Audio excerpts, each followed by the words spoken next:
time, all of my life, living in a world of regression, tyranny's mixed with self-oppression. What am I to do but tear away when I'm boiling at the top? Try to find a way to fight the fire, smart to rap from the minds of liars, call the shots as you bow your heads, and the march never stops. The stars could be free, but this insanity bends you right by the knee. Running in circles now for something that can't be found, and I bet as you hit the wall, the rain starts to fall. You can run away, sing a tune that's true, I'll be beside you.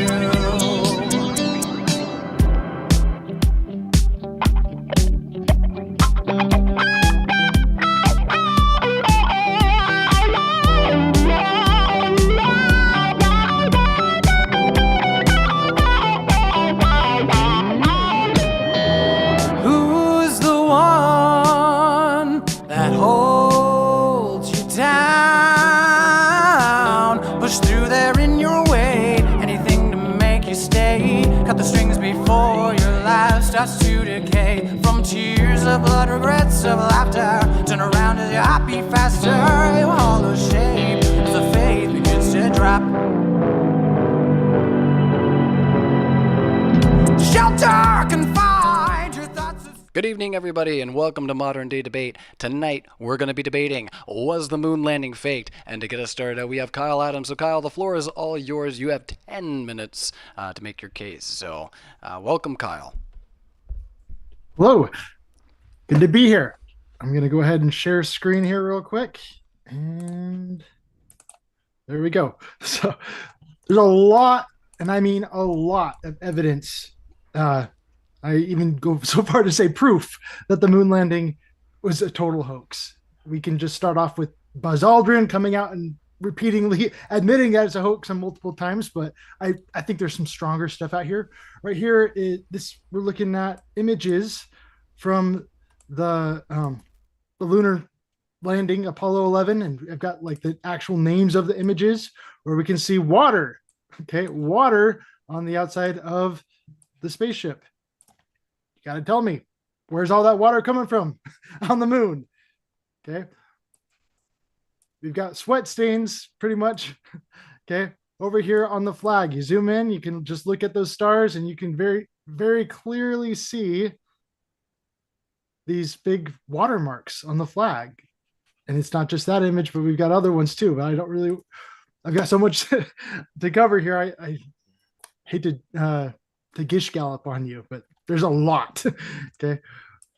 But Mark Sargent once said that if you want to know that the moon landing was fake, you don't have to go any farther than just looking at the astronaut suit.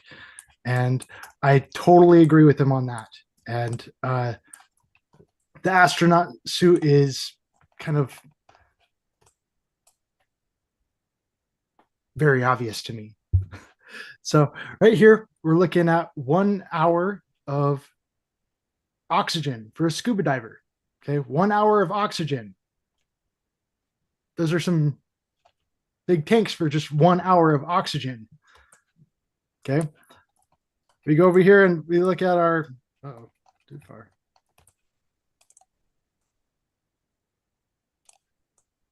Okay. If we go over here and look at our astronaut, we got 22 hours of oxygen in this little tiny pack.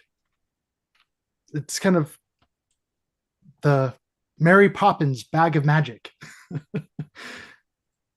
22 hours. That's pretty insane to me. When we go ahead and we look at a bag of chips, when you go up in elevation, that bag of chips swells. It gets really poofy. The same thing is going to happen to oxygen in a can. If you put oxygen into a can, the can, like, put it into a vacuum, that can will burst. And so this is an example of just what happens when you put a balloon in a vacuum. That balloon expands, it gets bigger and bigger. And we can look at footage from weather balloons. You send those up into outer space or whatever, if you believe in that kind of a thing. Yeah, you just send them up really high, kaboom, they go big. But you don't ever see that happening with the astronaut suit. And you definitely don't ever see that with the lunar lander. Just look at this lunar lander here, and that doesn't look poofy at all. You think about a balloon. Nope, that's not happening. It looks pretty just loose, kind of stapled together maybe. That doesn't look very airtight. It doesn't look like it's under any kind of pressure. Okay. According to Apollo11space.com, they claim that the skin on that lunar lander was thinner than standard kitchen foil. Thinner than standard kitchen foil.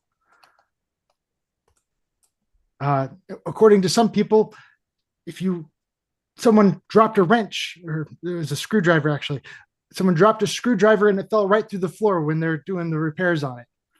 And you want to say that thing held together during the Apollo 11? I don't think so. I also like this picture of the moon and Earth in the same shot. There's a lot of issues just with this picture alone. Not only is it a globe, which it's obviously flat, the Earth is obvious, so that's a big, huge red flag for me just looking at that. No, it's not happening. But when we actually take a closer look at it, okay, look all the way around, it's kind of missing something. How often have we seen skies like this? Big, bright pink skies, often during sunrise and sunset. We go take a look at this thing. Where are all those pink skies? There was no pink skies anywhere on Earth that entire day? I don't think so.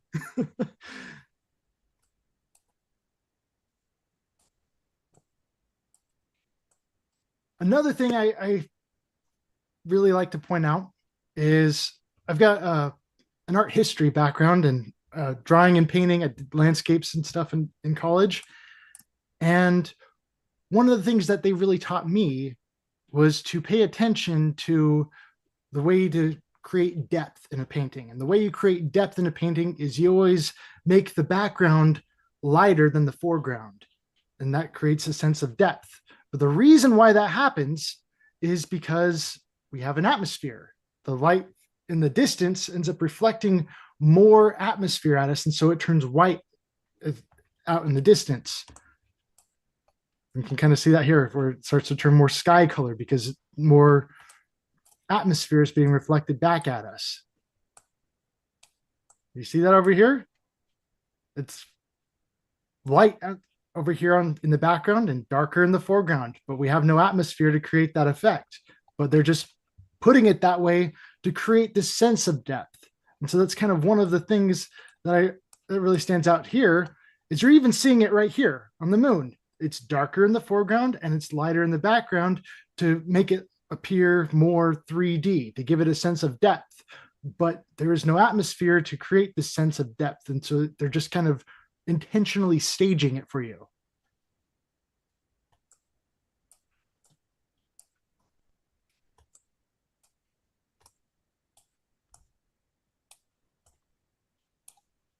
Now, on the subject of light, I'd like to point out something called the inverse square law. And it's just, I want to emphasize the concept of how when you're close to a light, the closer you are to the light, the brighter it is. And the farther away you get from the light, the darker it gets. The light spreads out, it gets thin. And so one example I like to use is a ripple. You drop a rock in a pond and the ripples get big. Then the farther and farther away that ripple gets, the more it calms down and it gets smaller and smaller. And so it's kind of happening that way with light. The dimmer and dimmer it gets. So this is just an average 60-watt light bulb. And this is the reflection that comes from the light from a 60-watt light bulb, just on a piece of paper from 50 feet away. Okay. This is the light from the moon. Okay. That's a lot more than 50 feet coming from the moon there. You can see the shadow, but it's kind of similar to that, the brightness of that 60 feet light bulb 50 feet away. Now, you can take the inverse square law and you can end up backwards engineering it here with this. Okay, we've got the light from the moon. It's this bright. And so if this piece of paper was this bright and the light bulb was 60 watts, we could actually like measure the lumens. We can go ahead and just infer here, just infer with me that the moon should be a lot brighter than that 60-watt light bulb from, the thousands of miles away. If you want to go with that whole globe model, then yeah, it's going to be like enormously bright if you want to go with that whole thing. And yet, when we go to the moon, you got to ask yourself, what kind of filter, what kind of welder's glass do they stick on the cameras for the moon? This is the kind of camera they used. And have you ever heard anything about the kind of filters that they put on those things? Oh, it's just kind of, I've never heard of any kind of welder's glass thing going on these lenses before. Now, the inverse square light, or the inverse square law of light, doesn't just apply to light. As I mentioned before, we're talking about ripples in water. You get big ripples when it's really close, and then as it gets farther and farther away, the ripples get smaller. Radio waves are also affected by the inverse square law of light. 15 seconds. Oh, okay. Yeah. You get a radio tower, and your normal radio tower around here takes like 10,000 watts to power that. It takes a lot of energy to power that. And I just got to say, what are they using to power the radio transmissions that come from the moon? What kind of power source did they have? I don't think they had 10,000 watts to do anything like that. Time. Thank you. No worries. Sorry to cut you off there, Kyle. That is a little over 10. So thank you so much for your introductory statement. And we'll here, I'll stop the screen share there, and we'll get back to our main screen. So welcome, everybody. Thank you for coming out to Modern Day Debate. We appreciate seeing you all in the live chat. We are a neutral space hosting debates on science, politics, religion. We hope you all feel welcome. Hit that like button if you haven't had a chance to. Share this out in those contentious spaces that you like having these discussions. And speaking of discussion, let's get it going with Ozien. 10 minutes on the floor. Thanks for being here. Thank you for... Yeah, I'm here. Thank you for having me here, Ryan, and Modern Day Debate. Thanks for debating me today, Kyle. I have a PowerPoint to share. Did it come up? You are up and running now. There you go. All right. So Apollo missions. So why isn't this working again? We choose to go to the moon in this decade. Darn it. Sorry about that. Gosh darn it, these for dangle buttons. I know, It's okay. man. We choose to go to the moon in this decade and do the other things, not because they are easy, but because they are hard. All right, so I'm going to prove that we went to the moon using logic.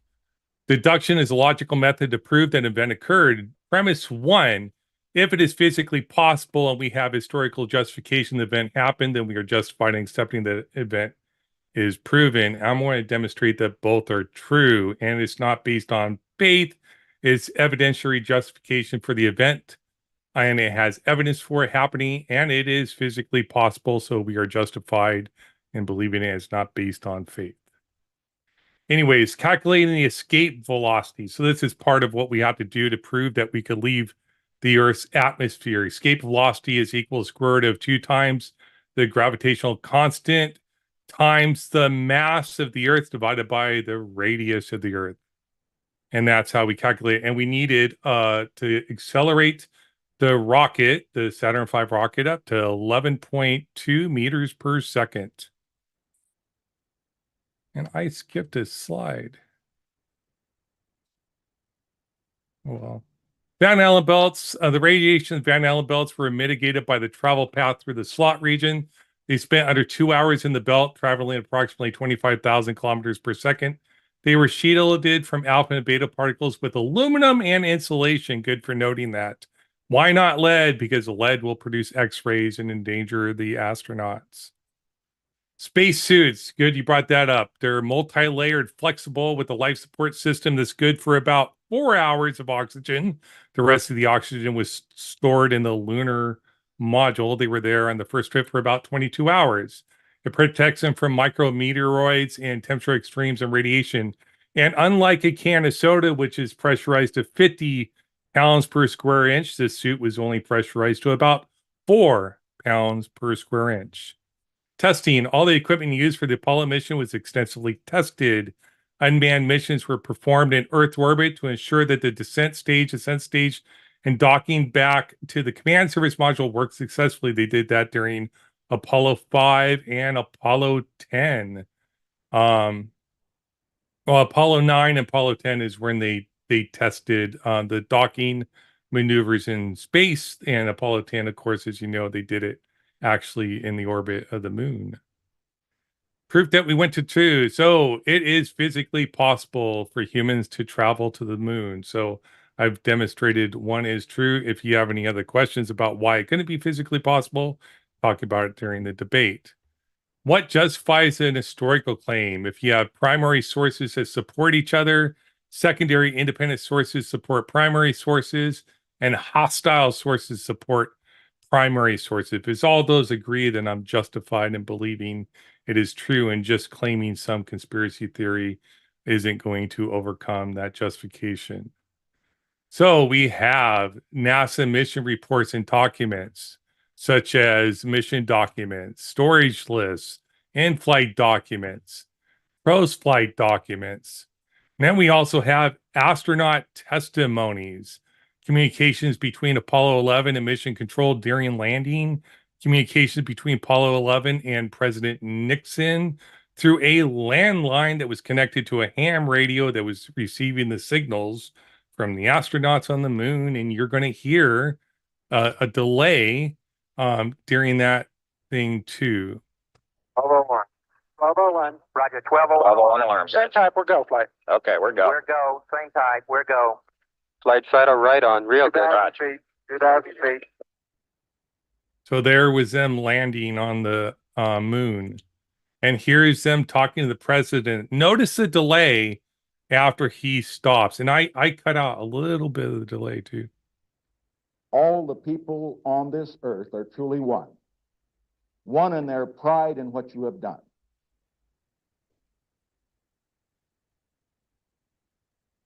Thank you, Mr. President.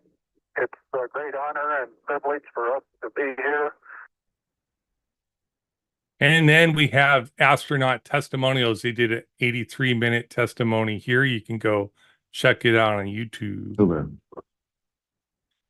Now, this occurred in a vicinity close to the landing site.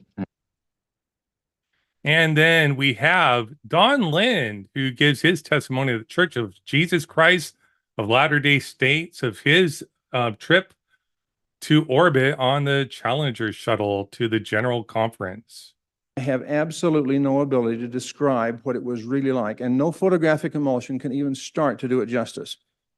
The visibility, of course, is excellent, but I was amazed at the intensity of the colors. I estimated that there were 20 intense colors of blue as the atmosphere shades from the curved horizon up into that incredible void of black space. And when you look at an archipelago of islands, there are hundreds of shades of blue and green and yellow tan that are just beyond description. The first time I had a minute to stop and just look at the Earth, the absolute beauty of the scene brought tears to my eyes. Now, in weightlessness, tears don't roll quietly down your cheeks. They sit in front of your eyeballs and get bigger and bigger, and in a minute, you feel like a guppy looking up through the aquarium. Now, try to imagine what it was like for me to have that scene in front of me and then have the fragments of a half a dozen scriptures pop into my mind. Yeah, nothing about seeing pinks or whatever colors with the sunsets, because when you're in orbit around the Earth, you're not seeing sunsets. You are seeing the Earth, and the waters are blue. So let's compare it, the Apollo 11 evidence versus Washington crossing the Delaware River on December 25th, 1776. We actually have photos. We actually have videos. We actually have people that are still alive today that we can go and question about them going to the moon if you wish to talk to them. They do events every once in a while. We have none of that type of evidence for Washington, but still, most of us, hopefully I do at least, accept that he did do this thing on December 25th, 1776. So primary sources support each other. So we met that requirement. Now let's talk about secondary sources. Larry Basinger detected radio transmissions of Apollo 11 astronauts on the lunar surface. Amateur ham radios could intercept the signals by pointing their antennas towards the moon. We used the rocks and stuff at universities. They used them to investigate planet formation and the nature of the surface of an airless body. And there's a link for Hawaii EDU. So we have plenty of secondary sources you can go through. Now let's talk about hostile witnesses. USSR space race and their support of the events. At first, secrecy was necessary so that no one would overtake us, wrote journalist Yoroslav in the Soviet newspaper. But later, when they did overtake us, we had to maintain secrecy so that no one knew that we had been overtaken in the race to the moon. So we met all three primary sources, secondary independent sources, hostile sources, all support the claim to prove we went to the moon. So I did meet my burden to prove deductively that if it is physically possible and we have historical justification that an event happened, then we are justified in accepting that the event is proven. Premise 2, it is physically possible for humans to travel to the moon. Premise 3, we have historical justification to confirm that humans went to the moon. Conclusion, humans landed on the moon. No appealing to you're seeing wet flags or wet through the windows is going to overcome those justifications because you did not go there to test they were wet. We've actually have other space agencies that have gone to the moon and have taken photographs of where we landed on the moon for Apollo 11. So another third-hand account of the moon landing. And that's it. I hope you can overcome this logical deductive proof during the debate. I doubt it. All right, that was pretty much right on time. So thank you so much for that, Ozien.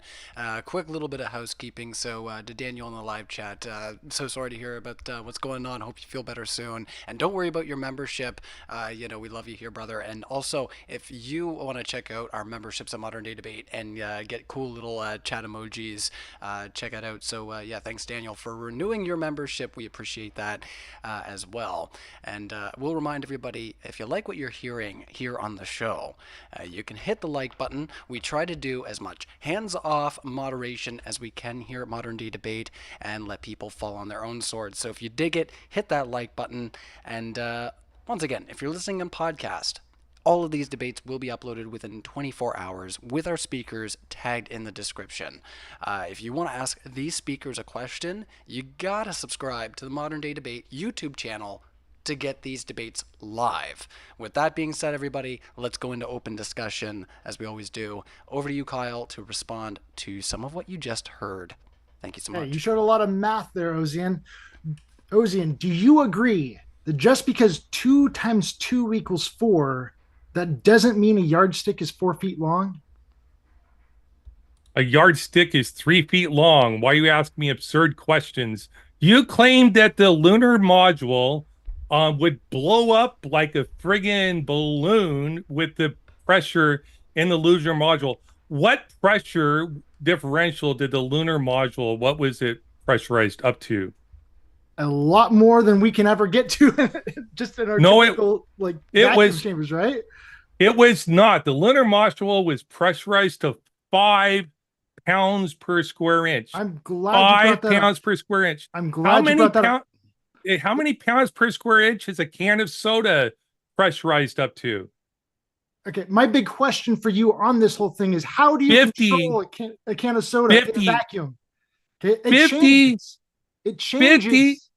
It does not. I hear you. The cans of soda are designed to withstand high pressure because they're built that way. Because I can take a can of soda and drop it on the floor, and it experiences much more pressure of force when it strikes the floor from like 5 feet in altitude than it is pushing outside of the can in a vacuum chamber, because a can of soda is pressurized to 50 pounds per square inch, where the lunar lander was pressurized to 5. Do you understand that a can of soda has to be 10 times stronger than the lunar module to the internal pressure of the lunar module? And my can of soda is not blowing out when it's pressurized to 50 psi. It was pressurized that way under a given outside pressure. Okay, it was not pressurized that way in a vacuum, right? So my big question for you: neither is a lunar lander. Let me talk. Okay, you spoke. Okay, how do you control the pressure of your can in a vacuum? Okay, it's just like that bag of chips, right? That bag of chips, as you rise in elevation, it starts to swell and get bigger and bigger until in a vacuum it'll pop. Okay, and the same thing can happen with a can. You can pressurize it outside of a vacuum, but the moment you start to pull that air out, the pressure differential changes. I can show you hundreds of videos of people you see a can in a vacuum chamber blow up. I can show you hundreds of videos of people putting a can of soda in a vacuum chamber that doesn't blow up. It has to be heated or it has to be disturbed. Absolutely, you are wrong. Anybody, go look online. You can investigate this yourself. I didn't prepare a video. Do you wish to show videos of people putting cans of soda in a pressure chamber where they don't blow up? Quick pause. No, not pause. your Hold on, cherry Ozien. pick one that was damaged. Just right quick, Ozien. I just want to jump in here. If you could, I don't want to cut down on your style at all, but if you could turn down your preamp just a little bit because you're coming in really hot, and then people can't hear Kyle as well. I don't want you to have to slow down on your pace there. So just to let you know. All right, carry on. No, because that's not my normal volume of voice. So I'm being energetic. So he's being quiet. I have it really down. So no worries. Carry on. Yes, this is lower than I normally have it. Anyways, we should have balanced the volumes before we started. Right, so you're claiming that a soda can will never blow up, no matter how big of a pressure it's in. That's your claim, right? What's the minimum pressure you can obtain? What's the minimum pressure that you can obtain? I don't really know. We've never been able to create a vacuum. We've never been able to create a perfect vacuum. Exactly how close we can get to a perfect vacuum, I'm not really sure.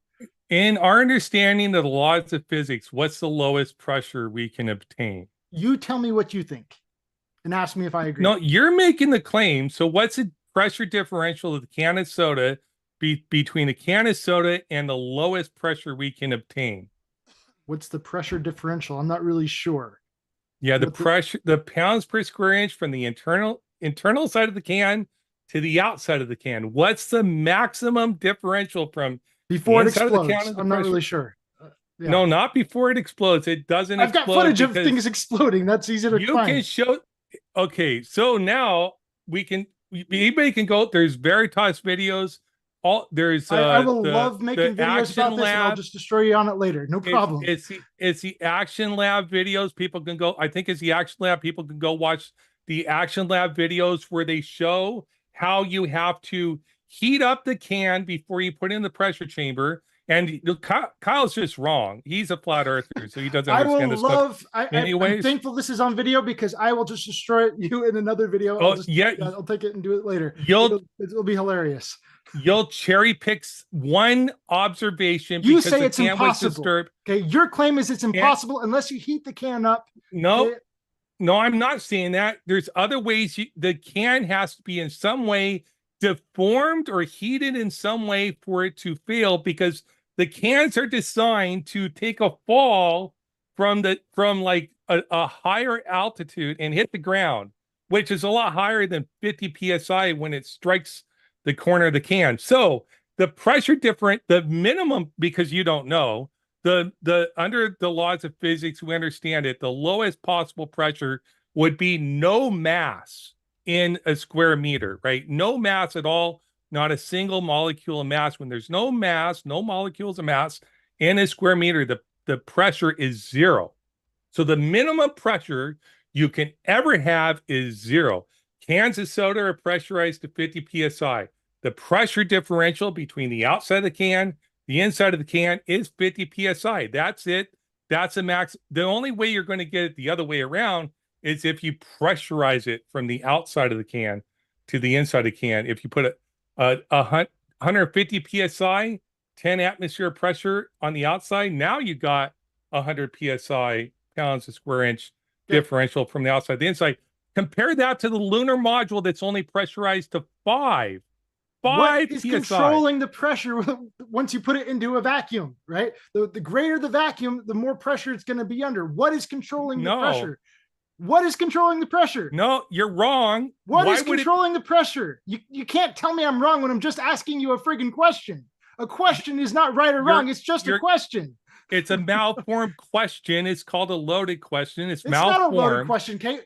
Okay, you put listen, the more air you pump into your bike tire, the greater the pressure it has, the more air is in it. And so you can actually do the same thing on your car, right? Yeah. You go get your air filled on your car, right? And that's the more air you stick in your car tire, okay, that's the more pressure it has. Okay. Now you can do the same thing with a balloon. You put air in that balloon, it's going to have more pressure, right? And it's going to be a certain pressure once you put that thing into a vacuum. Not necessarily. Chamber. But okay, when you put that thing into a vacuum chamber, okay, when it's already full, it's already got some pressure in it. That's why it's in there, just like your bike tire, just like your car tire, right? And then you take the air out of the vacuum, and that pressure changes. Pressure changes. That's why it expands. It gets bigger. Okay. There's a bigger pressure differential between the balloon, everything on the inside, and not everything on the outside. And if it continues to go, that balloon will actually pop because the pressure is too great for the balloon. That's why the whole balloon, when you set up the balloon out into the atmosphere, those balloons will pop because the pressure gets too big for the balloon that I can handle. Well, that's because the skin of the balloon isn't designed to withstand 50 pounds per square inch of pressure. The skin of the balloon is designed to expand at just above atmospheric pressure. Atmospheric pressure at sea level is 14.7 psi.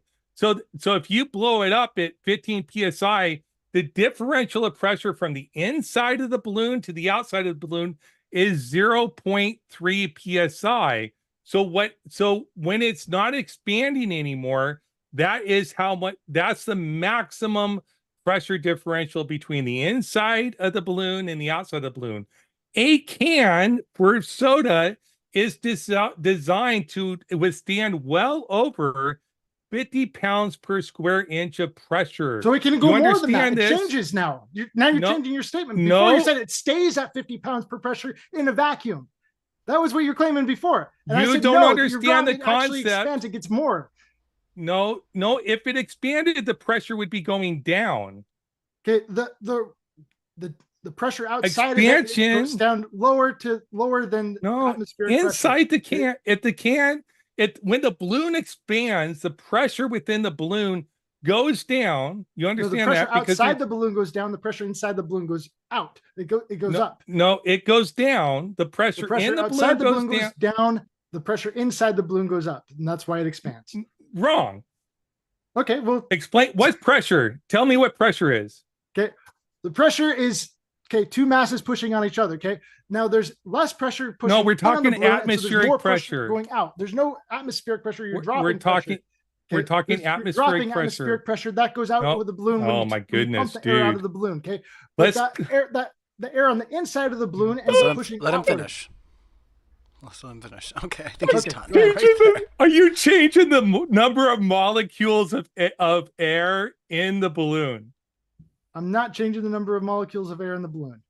Okay, so pressure, like torque, like when we talk about vacuum, it's an amount of molecules and the size, how they take up the volume, pushing against it that we use to calculate because this. So it's based on volume too. So if the volume expands in the balloon, the pressure within the balloon goes down. I'm glad I got this on video because I think this is hilarious.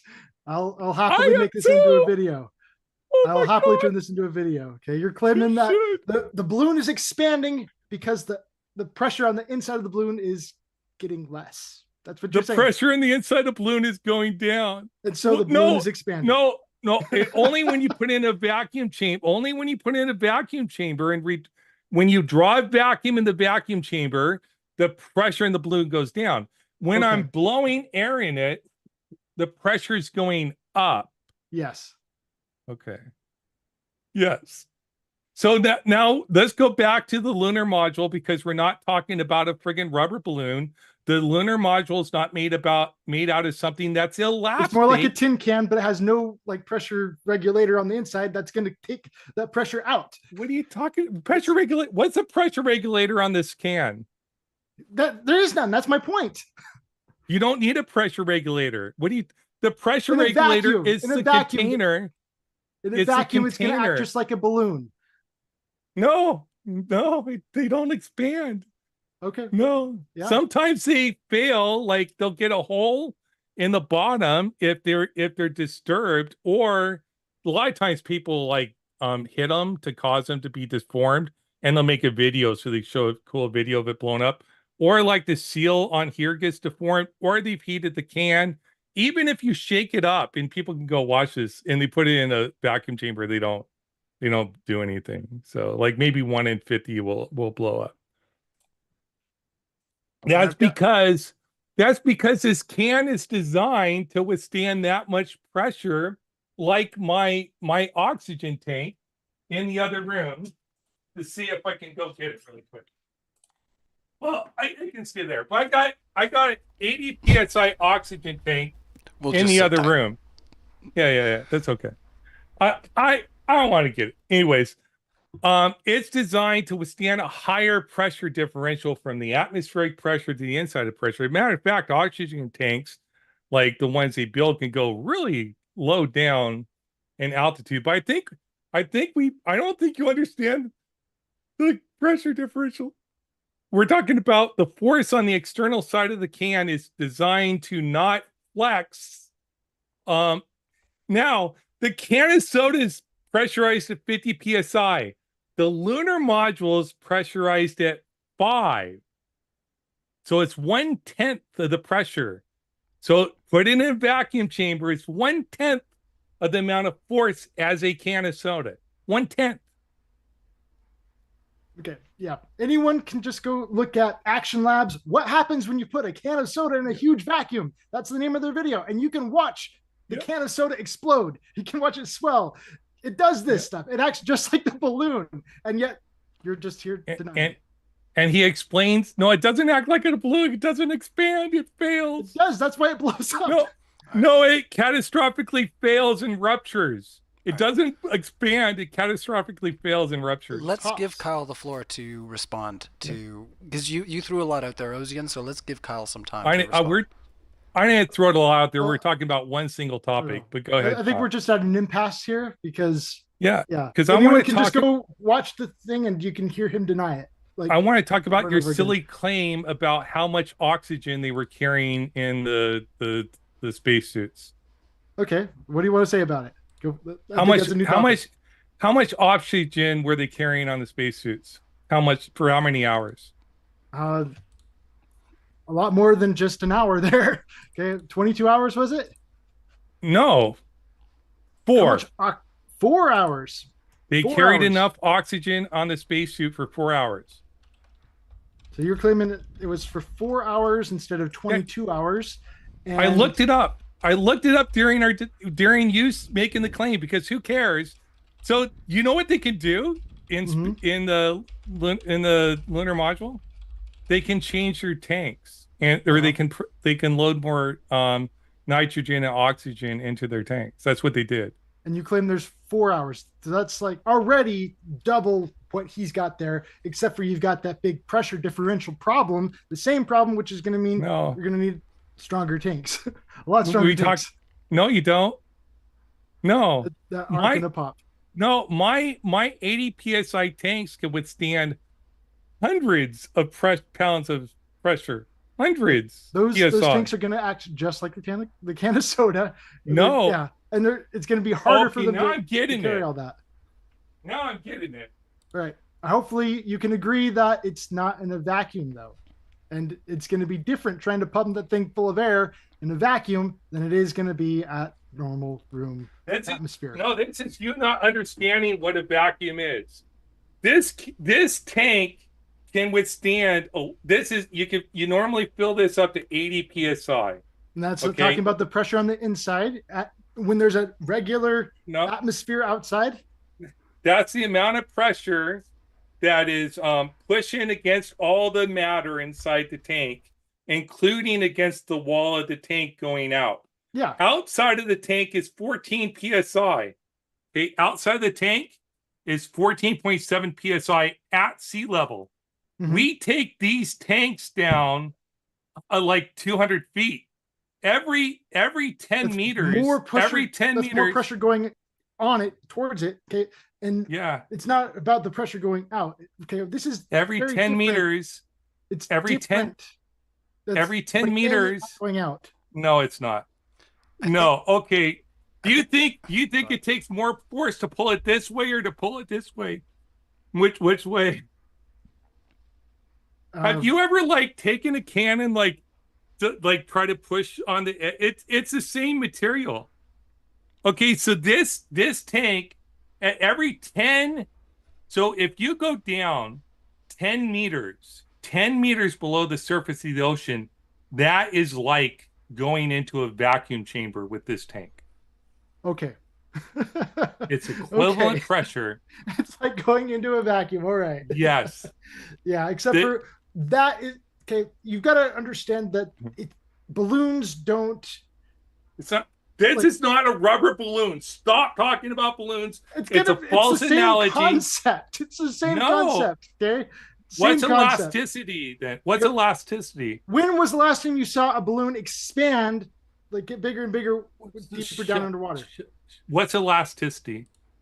What's the elasticity of that? I don't know. What is it? What's it mean? Elasticity, talking about how much it can stretch and. About the how much force does it take to stretch this? I don't know. You tell me. It would fail before you could stretch it. Yeah. Okay. I think it might be a good idea to move on from the vacuum discussion. There's all kinds of other things that we can talk about, such as the technology available at the time.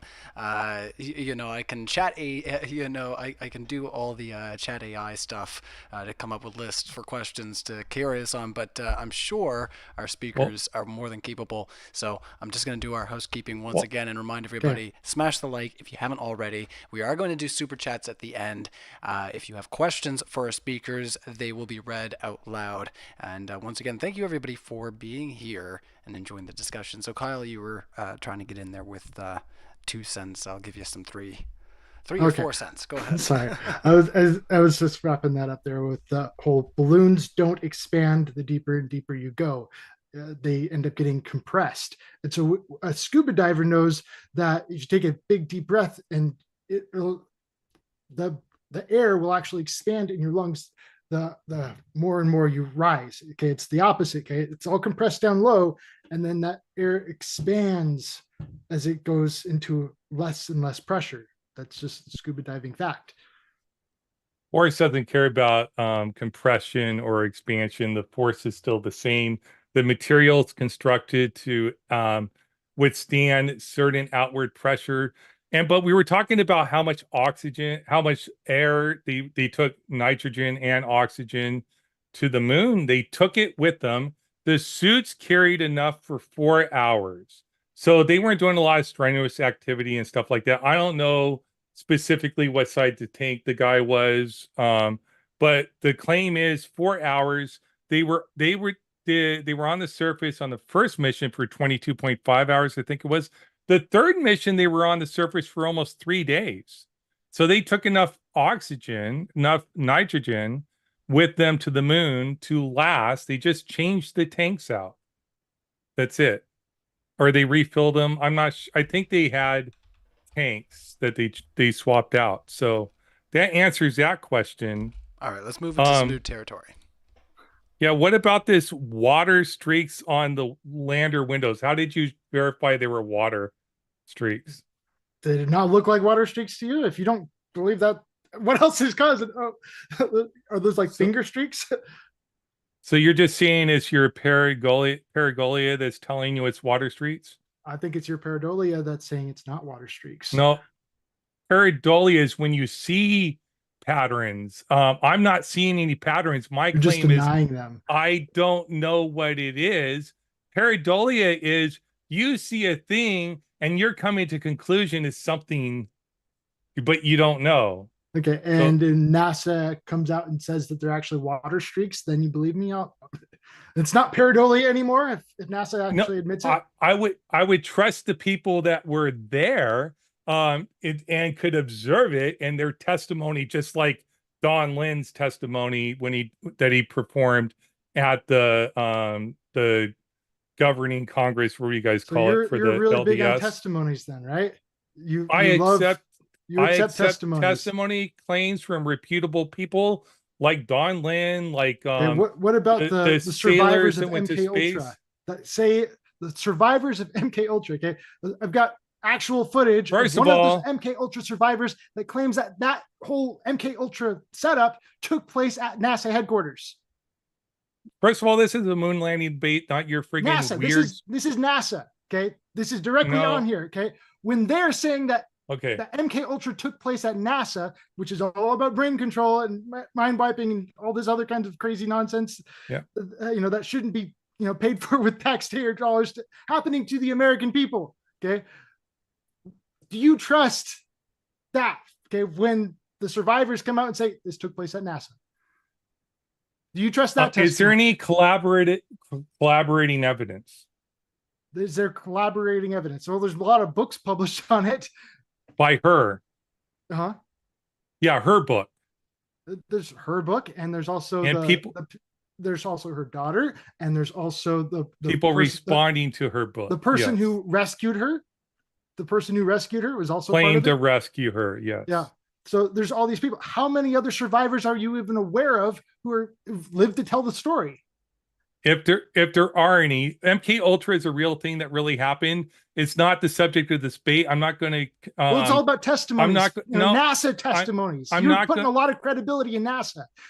No, let me finish what I said, because you interrupted me in the middle of my sentence when I was trying to explain that I trust testimonies based upon the credibility of the testimonies, before you went to this weird side tangent about MK Ultra, another conspiracy theory that you believe, because It's fact. you believe in Conspiracy all of fact.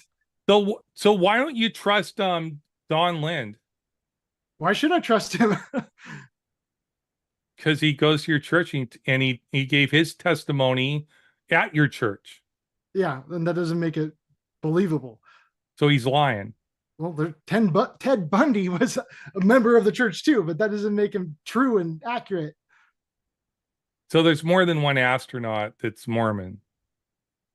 And what? What of it?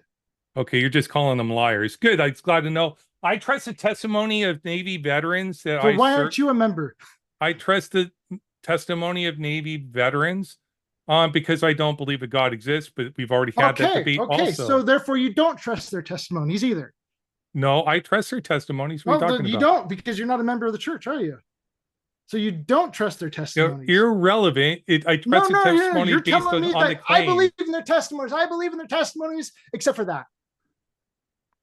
I accept their trust. I accept they're being truthful about their testimonies about God too. I accepted that.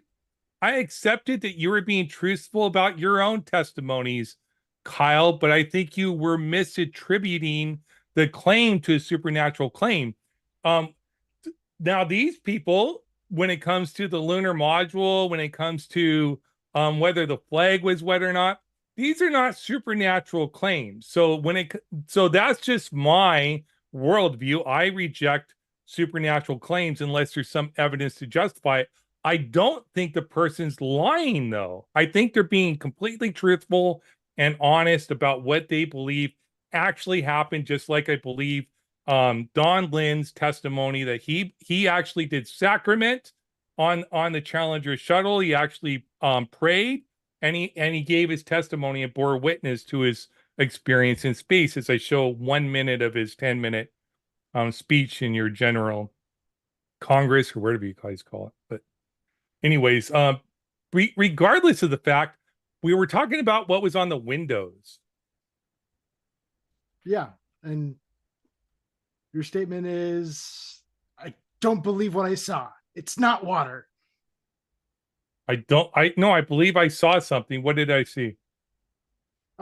I told you it's water, but you don't believe me, so I don't know what else to tell you. Well, how did you verify? It's on you to come up with something else. That's their No. They claimed it was water too. You can read that next to the picture description. I've got the names of the pictures, and you can read that right Where there. did the water come from? It rained. It rained. No, what was their claim of where the water came from? Not your nonsense. They just said it's water. From what? You can go look, do your own research. Yeah. So you didn't look beyond just, oh, somebody says there's water, I'm going to assume it's rain. Water comes from somewhere, right? Where is where water could it coming come from outside? from? Are they giving it a car wash? They're giving it a car wash on the moon. Have you ever woke up in the morning and the windows are wet? There's dew out there on the moon, huh? No, there's other phenomenon that the equipment went through that would produce water, I guess. If it was water, could happen on and the inside. I'm actually taking it. How do you know it wasn't on the inside? Do you think the flag was on the inside? What condensation? There's no water on the flag. Oh, I pointed it out to you right there in my opening. No, you didn't show any water. I showed the big watermarks, the sweat stains. I showed you. No, you didn't. You showed shadowing. Yeah. Anyone else can just go push rewind and rewatch it, and you can see it. It was pretty plain and obvious. Okay. No, I can actually have it on my thing here. So this is just another claim you're making that there was water on the flag now, but we were talking about the viewing ports, but now you changed it to the it's water. flag. Water everywhere. So there's water. I don't see any water on there. Oh, I did. Here's here. Where's the water? You got to kind of zoom in there quite a bit and to see it. So you got to zoom in to see dark spots, and you're just calling it water. I see no stains. water on that flag. Yeah, that's because you're so far zoomed out. This is another example of pareidolia. You're just seeing something that's not there. I see no water on that flag. Yeah, it's because you're looking at a different picture too. So what? So you look at it from a specific angle and you think you see water on the flag, and you're Okay. going to dismiss all the veterans that went to space and were part of the mission, swore an oath My shirt to was wet. uphold and defend It's the not United wet States anymore. Constitution. My shirt was wet when I washed it, but it's not wet anymore. That kind of things can dry. It changes from time to time. When they took the I picture, see. it was wet. There is no wetness on that flag. Yeah, I think the audience can see it for themselves. It's pretty. I think the audience should obvious. I think what the audience should take with this is Kyle is just making stuff up because he's already presupposed that you can't go to space at all. So he has to find any way to condemn any type of evidence there is. Why would they use, even if it was in a set in a room, why would they be stupid enough if they're spending all this money you think they're spending to not do it, to use a wet flag with sweat on it? Because they want to drop. They're dropping hints left and right saying, how absurd. Oh, here it is. So he thinks these are secret messages that they're giving to Kyle. They're giving Kyle. It's not just to me. This is to the world. I'm not the first person to point this stuff out. No, Kyle. I might be the first person relaying this message to you, but I'm not the first person to point this stuff out. Why would they want to give secret messages if they're trying to hide space? I guess for God or whatever your silly belief is. Because, yeah, people felt bad about it. They have to lie to people. And, yeah, I think the whole thing. There's a reason why all the astronauts look so bored. I think what we should do is we should backpedal maybe before after convictions. Let's talk about priors. So let's talk about what would be the maybe reasons for wanting to go to the moon in the first place. I'll hand the floor over to you, Kyle, and we'll try to move into that territory. Why did they want to go to the moon in the first place? That's a kind of a big question right there. I'd say that there's a lot of money involved, kind of a big black budget. We're going to just dump, obscene amount of money towards all this stuff, and then I can put it in all these other people's pockets and say it's going to the moon, and then you'll never see it again. And that's kind of the operation right there. Okay, money is a big thing of it. But when the government can just kind of print out their own money, there's a lot more of a snowball effect going on here too, where they're trying to promote. There's the three big things: evolution, the globe, and atheism. Those are the three that go together hand in hand. And so they're kind of trying to do this. There is kind of a big, huge warfare going on in those departments, and you can't really have much evolution without the Big Bang and everything that goes with that. Oh, so much nonsense there to unpack, Kyle. There is nothing about Big Bang cosmology, nothing about evolution, nothing about science that falsifies the existence of God. That's just your conspiracy theory because you're afraid that, like, I'm possessed by the devil because I made a short video of me with the filter. I know where your mind goes with this stuff. It's irrelevant. Now, if we're talking about conspiracy theories, so all those Christians out there is nothing about evolution that says that you shouldn't be a Christian anymore. Kyle will tell you shouldn't be a Christian anymore because Kyle doesn't understand how logic works or reasons work or rationality works. He thinks his debate is making up his own definition, using it, and that's the truth. That's Kyle. But let's not go there. So let's talk about what we know is true. So we know evolution is true. We know Big Bang cosmology is true. As far as we know, none of that falsifies the existence of God. Most of the people that believe those things are true are Christians, so they have no need to hide God from anybody. So in the United States, it's majority Christians. Most people in the United States accept those things are true. If there was some type of black budget going to NASA, then they would be siloed. They're not siloed. They work together, communicate together, and they talk to each other about what they're going to do. I actually got a job offer to go work on the Artemis project, to go work with Mission Control on the Artemis project, but my health is declined. So anyways, Yeah. So why would so there be let's- so- so Satanists let's- who are totally directly involved in all that? Okay, you're There's saying no it's not Sat- about there- it's there's not no about like, Satanists. Christianity. It's not about evolution. It's not about Satanists? God or anything like that. There were direct Satanists that were like involved in all that. Who? Totally out in it. Who? Look into the Name one. JPL. Okay. Just look Name into the one people who are Satanist. involved in there. Okay. You Name really one don't think? Satanist that was involved in it. Name one. I'm sorry.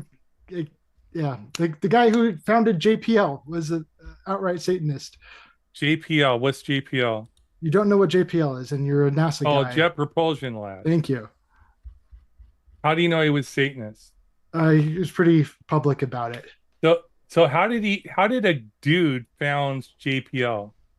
How did he found it? Professor, the origin of jet for, when Caltech professor Theodore von Karman oversaw binary work in rocket propulsion. So NASA, it's a NASA department, right? Yeah. And so NASA would found JPL, not a person that ran it. Right? I think it was part of the Pyramid Club. Jack Parsons is his name. Look into Jack Parsons, big JPL founder. You can't. Really... Jack Parsons is the person you want to look into. He founded JPL. Who founded JPL? Was he Church of Satan or Satanic Temple? You can look into him for yourself. No, you're the one making these claims. You should know. Do you know the difference between the Church of Satan and the Satanic Temple? Why do I need to know the difference between the two? We are way off base as well. So if we can because this is his conspiracy theory. He thinks they're conspiring to hide. Hold on, Kyle. So why do I care? Hold on, Kyle. 15 seconds, Ozien. Wrap this into what we're talking about. He thinks they're conspiring to hide God from humanity, that they're Satanists. So the difference between Satanic Temple is they don't believe in a Satan. The Church of Satan don't either believe in a Satan. So some of them could. Okay. And Jack Parsons, a Satanist is someone who worships Satan. That's what a Satanist is. No, they can call themselves any word they want to and not worship a Satan. Temple of Satan, they don't worship Satan. They don't worship a God at all. They're atheistic. Okay. They don't believe gods exist. No, you can say that, but yeah, Jack Parsons has got some crap on his fingers. I'm telling you, like into his history, yeah. And it's not just him. You just look into Operation Paperclip and the NASA Nazis. It's got a really dark history behind NASA. It's not just things like Project MK Ultra. They've got some real sludge on their hands. Okay. And blood on their hands. They got blood on their hands too. He was part of the Church of Satan. Some of them believe in Satan. Most of them don't. They believe in the power of their own personal growth. They believe in themselves in that regard. So there's a little bit different. There's more philosophy involved in Church of Satan than there is in the Satanic Temple. But most of them, almost none of them. No, that's one person. So this is called an association fallacy. This is called an association fallacy, Kyle. Oh, kind of like what you were saying with the whole Jack or the Lund guy, the testimony, right? You're trying to get me to believe that the moon landing happened because someone spoke in conference. Association fallacy because he was actually associated with going to space. Are you saying he was also part of the conspiracy to hide God from you? I believe there's a lot of wolves out there in sheep's clothing. I'll tell you that much. Wow. So Church of Satan. So he was part of the Church of Satan. It's called an association fallacy. You're trying to say NASA, which means uplifting in Hebrew, is trying to hide God from people. At first you were saying it was about money, black ops projects, but now you're saying it's about God. There's multiple things. There's multiple pick a lane things going on. pick a lane. Because there's only one cause that could ever be it. If it was about money, there's a lot smarter things they could do. They could just say the Van Allen belt makes it impossible for humans to travel through. Okay, how would that make them money? Then they could just spend money wherever they want to, because black op projects actually do exist. I'm glad you agree with that. I'm really glad you agree with that. But it's not NASA. Those are public. They get audited. They do. There's a big movement to audit NASA because the lack of auditing. No, there's a bunch of flat earthers that think they're going to audit NASA, but NASA gets audited all the time. There's an auditing department. Continuously they get audited because they have to maintain their budget. So it's continually, like every day kind of a thing. Is that public? Yes. Okay, so let's see the records. You know how much they spend. You guys talk about it constantly. Okay, let's see the records. Exactly how all that money is used. Okay, just how much they spend is not like a full audit. That's just like a tiny bit of information. Go look it up. It's actually holding it accountable for like what the money is actually going for. You should know this, but you're not going to trust them anyways because you think the whole government's lying about it's going to space. Well, you're the one because claiming you think that they're space is continually fake. being audited, and so I'm just telling you to substantiate your claim. Who audits NASA? Ernst & Young LLP, they audited them for 2023. They externally audited them. Okay, they have audited them. And was an independent public accounting firm. Looks like it, yeah. Oversight.gov. Go to oversight.gov and you can look up the audit of NASA for 2023. There's a document. You can, here, I'll open it up for you since you don't do your own research.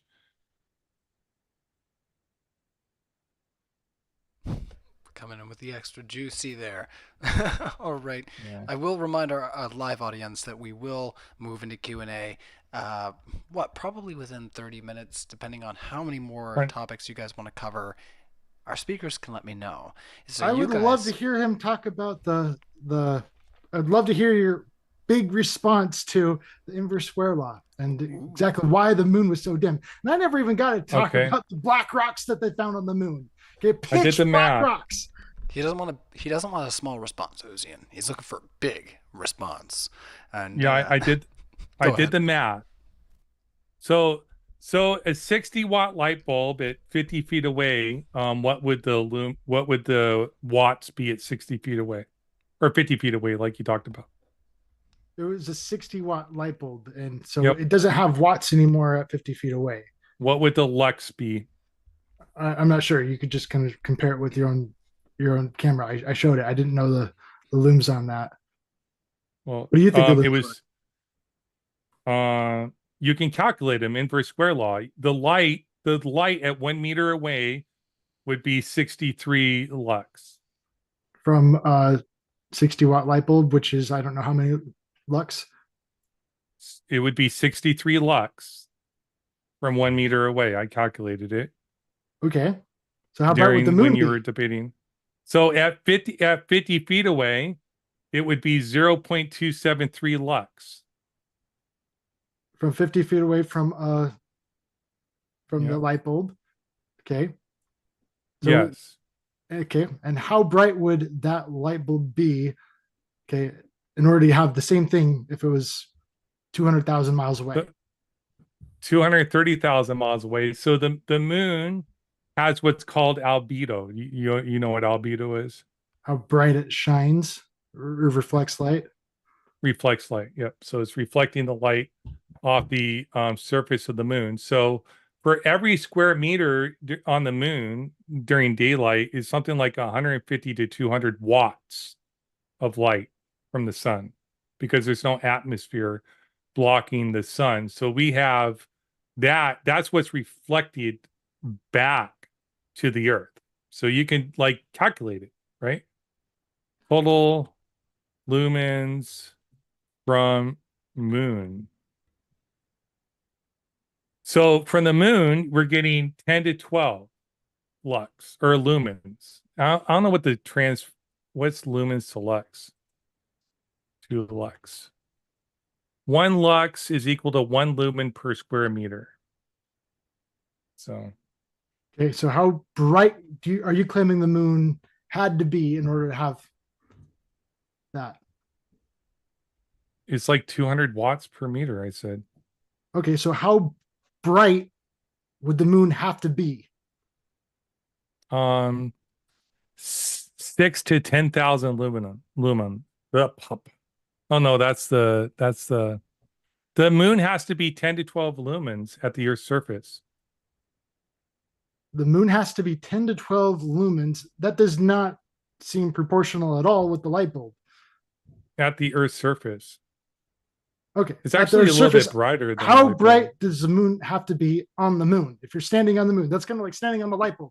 Yeah. Right? So you did the math, right? So how much sun is the moon getting at 230,000? That's it. I'm just looking at the observation and saying this light bulb is pretty bright. And so that tells me if it's going to be even farther away, it's got to be even brighter than this light bulb. That's not observation. You just looked at something. That's all it takes is just this little simple observation. You don't have to do any math to know that the farther away it is, the brighter it has to be in order to have this effect on the light on this paper. If it's going to be this bright on this paper, the farther away it is, the brighter it has to be. Okay, that tells you that the moon would have to be brighter than that little 60-watt light bulb. It is much brighter. Okay, how much brighter are you claiming that it was? You were saying something about. I just said it's like 200 lumens. In the thousands of lumens is what you said. It's more than that, but it's more than that. Okay, so what kind of welding glass did they put on those cameras? Welding glass is 200 watts per meter. It's not. It's like 3 times brighter than the. Several thousand lumens is pretty bright. It's like 3 times brighter than your 60-watt light bulb. When you're on the surface of the moon, it's very bright. You know that, right? So what kind of welder's glass did they put on those cameras? They put solar lenses filters on them. Wasn't that bright? Welding glass? What are you talking about?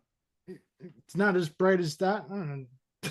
Okay. No, it's not that bright. It's because you're close and you're not seeing the whole surface of the moon. So if I'm putting my nose up against a 60-watt light bulb, you're saying it's not that bright. Yeah, go put your nose up against 60-watt light bulb. And it's not that bright. It is bright. The moon's brighter, so they okay, so it's got to be brighter than the 60-watt light bulb when you're putting your nose up against it. Yes. Okay. Well, let's see what filter did the camera on the moon use. Let's see. No, that's for imaging the moon. Let's see. Did you look up what filter they use for the camera? I looked. I didn't find like any kind of welding glass. Why would it be welding glass? It's not that bright. It's not as bright as a welder. No, it's a lot farther. Okay, it's a lot farther than just 50 feet away. So, like I said, the farther away it is, the brighter it has to be. But you also have the brighter it has to be. It's not that it is brighter. Okay, but there's more surface area, so you have a bigger bulb. So imagine so it's like having 60. It's like having a 200-watt bulb every square meter. Okay. Like the farther away it is, the brighter it has to be. You don't understand, do you? I understand that perfectly. The farther away it is, the brighter it has to be. No, it has to have more light. It doesn't have to be brighter. It is brighter, but about 3 times brighter. What having more light is. No. Having more light means it's brighter. No. That's what it means. Is all light visible, Kyle? Is all light visible? No. So you're saying it's brighter, but with invisible light? No, Kyle. I'm just saying. A lot more just because light? There's what do you think more light means? What does that mean? It's brighter. It's reflecting more photons back to the Earth than your 60-watt light bulb. Okay. Well, light is a wave. Okay. And that wave has to move through a medium in order to get here. Okay. No, What it doesn't. medium is, yeah, it does. That's what. No, it doesn't. Yeah. It needs a wave, No, a it was medium to move through. No, it doesn't. Yeah. How did you test? When did you test that? When do you test that? When did you test that light? When did you The double test slit that light has? experiment. When did The you double test slit that? experiment shows that light is a wave. When did you test that light has to travel through a medium? That's just like Khan Academy even admits that this is just logic. Okay. When did you test that light has to travel through a medium? I don't care what. That's Khan what a wave Academy is. says. A wave is a disturbance of a medium. A wave is a disturbance of a No, medium. that's your claim. So when did you test that light disturbs a medium? When did you test that? When did I test it? That's what the whole double slit experiment is it's observing that. That's just it Okay, doesn't observe that light is traveling through a medium or disturbing a medium. That's what a wave is. A wave is a disturbance of a medium. That's just what a wave is. No, this is you again. Remember, people, earlier I said all he does is make up his own definition of words and uses it as an argument instead of explaining what the better than instead me, instead of explaining what the concept instead of my definition, you define it. Give me your definition of what a wave is. Okay, I'm hearing you define it. You're complaining about my definition, but you are refusing to provide your own definition. So if you don't like mine, let's hear yours. Floor is yours. No, it's your claim. You need to justify. If you think the word wave means that it must travel through a medium and light doesn't travel through a medium. Okay, a wave is a disturbance of a medium. Stop talking in the middle of my sentence. This is very disrespectful, Kyle. Please be more respectful. You've been disrupting me too. It's not one way here. Okay, I've been hearing you interrupt me over and over again. Yeah. So if light is traveling through a medium, like you claim, then you need to show the evidence for that. Now, if you think the word wave means that it must travel through a medium and light doesn't travel through the medium, then the word you're using for wave doesn't describe what light is doing, and you're doing what's called an equivocation fallacy.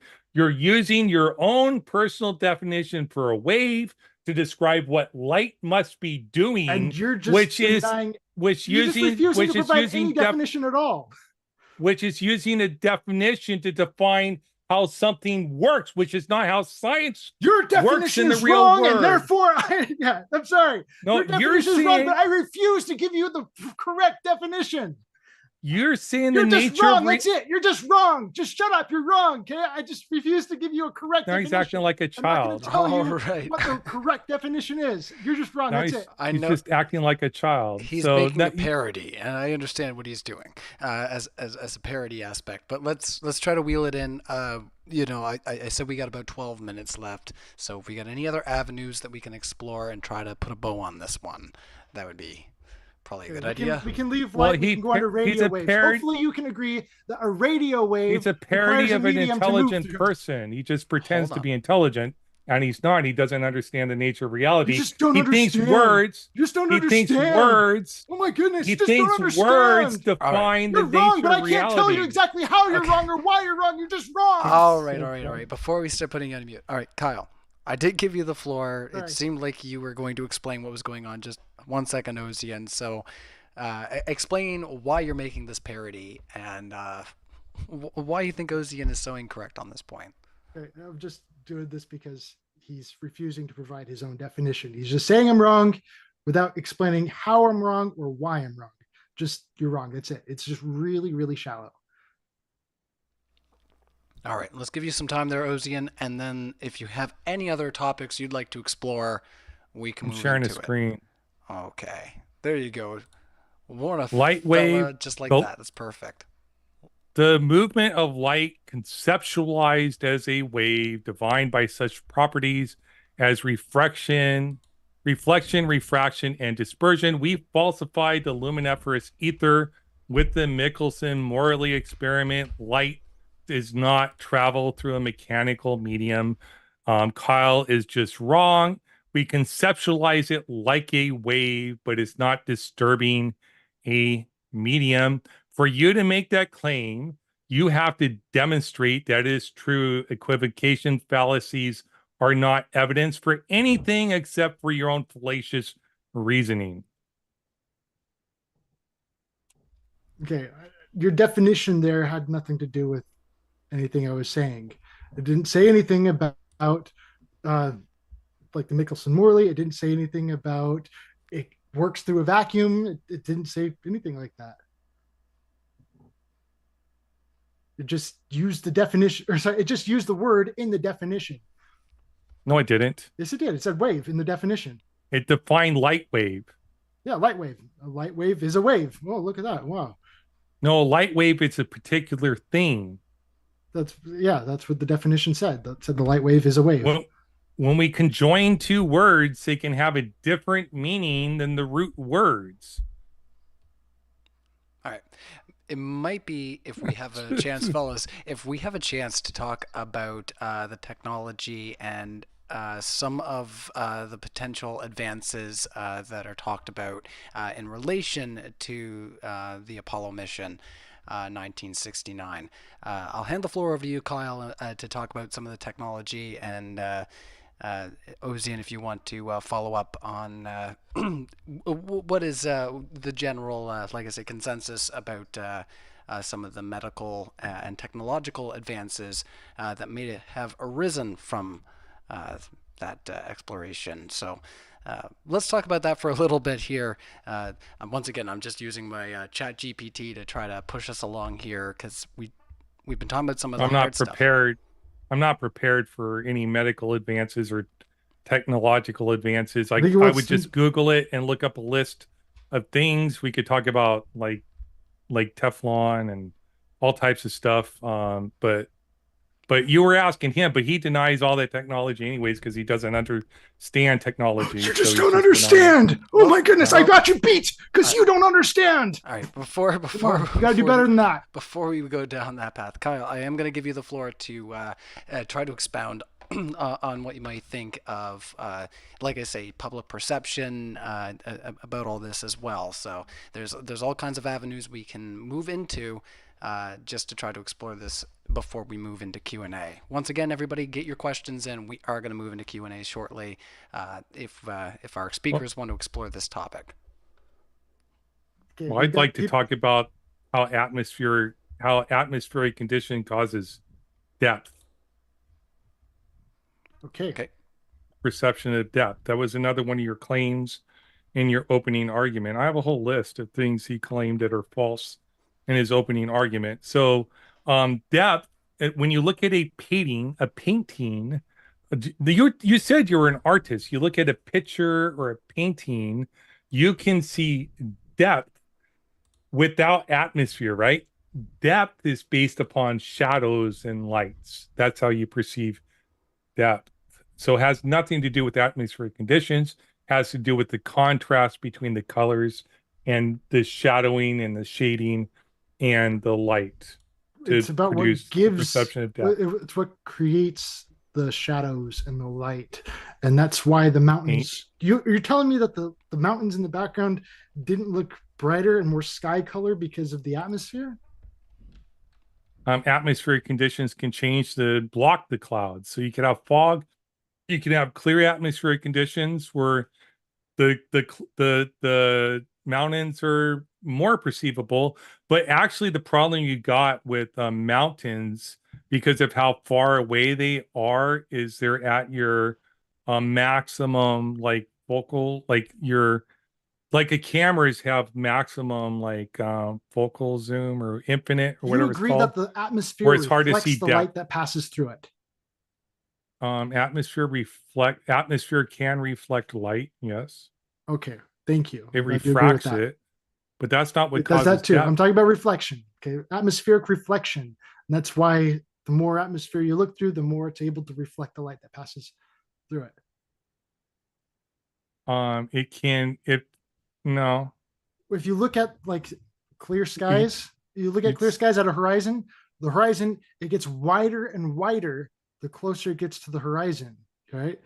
That's because of this What atmospheric gets opacity. wider? Okay, the atmosphere. Yeah, it's opaque. Yeah. The Well, it's not atmosphere really becomes, opaque. It's pretty it clear. is. That's what opaque is. It's a ability I know to what block light opaque that passes is. through. Okay, and so if you look at, Yeah. there's an atmosphere It gradient. absorbs the light You and get a reflects gradient when you look at the back. horizon. Okay, it's Or like dark blue up high, emits it and then it back. gets lighter and lighter in terms of like white on the But horizon line. we're talking the perception of depth. It creates a perception of that's depth. not shadowing can create the perception of depth. A linear change in brightness does not create a perception of depth. I don't know any artist that would ever tell you that just making the whole picture lighter gives a perception of depth. As a matter of fact, mountains, when they're far away, don't have a lot of depth, but when you get up close, you can see all the depth. Actually, you see depth better when things are closer. If anything, the atmosphere blocks your perception of depth because of the opacity of atmosphere over long distances. But we can see this is through the atmospheric layering atmosphere that takes place. It's far. layers. Layers create depth in painting. There's no atmospheric layers between you and the street light down below. It's one atmosphere. Yeah, it takes miles to kind of get this, depending on what the atmosphere you is like. You don't need layering on a picture to see depth. It's one thing that is there to create depth. I agree that it's not just one thing. There's multiple things that are there, but that's just kind of one of the major things that ends up helping out a lot in landscapes. When you want like a flat picture, like a lot of like little kid drawings, they don't really know about that concept. We'll talk about the so best. They end up having like very photos kind of photos. Photos have no layering, but photos will show depth. That's because you're observing something in real life with the photo. I can make an AI image that will show depth. Yeah.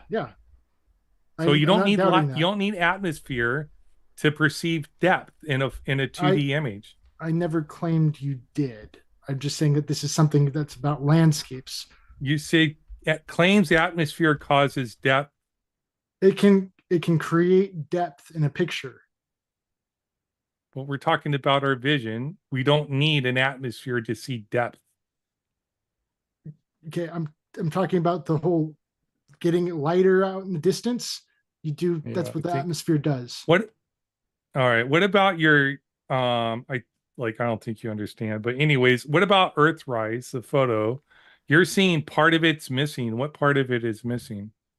The red atmosphere, the pink clouds. There's no pink clouds there. Why would there be pink clouds when you're looking at it from above? That's what people observe that's what people observe in the morning and in the evening. Pink clouds. Different colors, usually orangish to me, but sometimes pink. Sometimes clouds can look rainbow color. There's a special effect where you get ice crystals in the clouds and it causes this rainbow effect. Anywhere on that in that picture. Yeah, why? Because it's fake. What? Because it's fake. No, what's the explanation for why you wouldn't see that in the model of reality that we all live in? Because it's fake. So you don't know. Okay, that's fine. You don't see it because the artists who painted the picture didn't think about that. It's not there. It's kind of like one of those AI images. Why does this person have an extra finger? Right?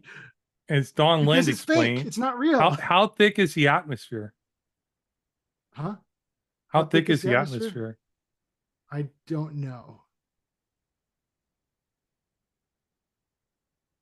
Was it like 100,000 feet or something like that?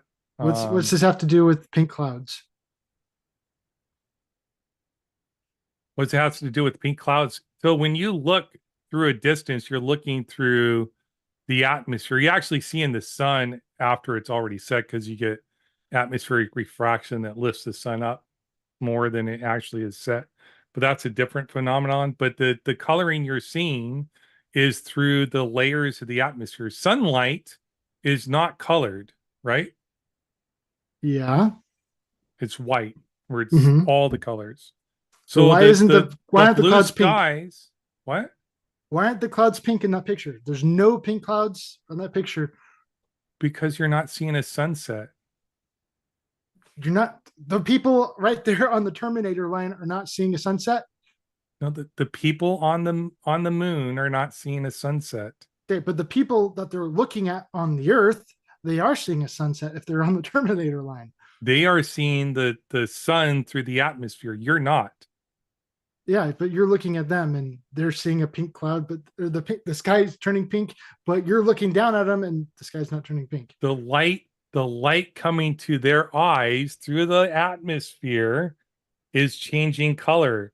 The light that's reflecting off the Earth back to the astronauts in space is not refracting, is not changing color as much as the light going through the atmosphere from the sun is.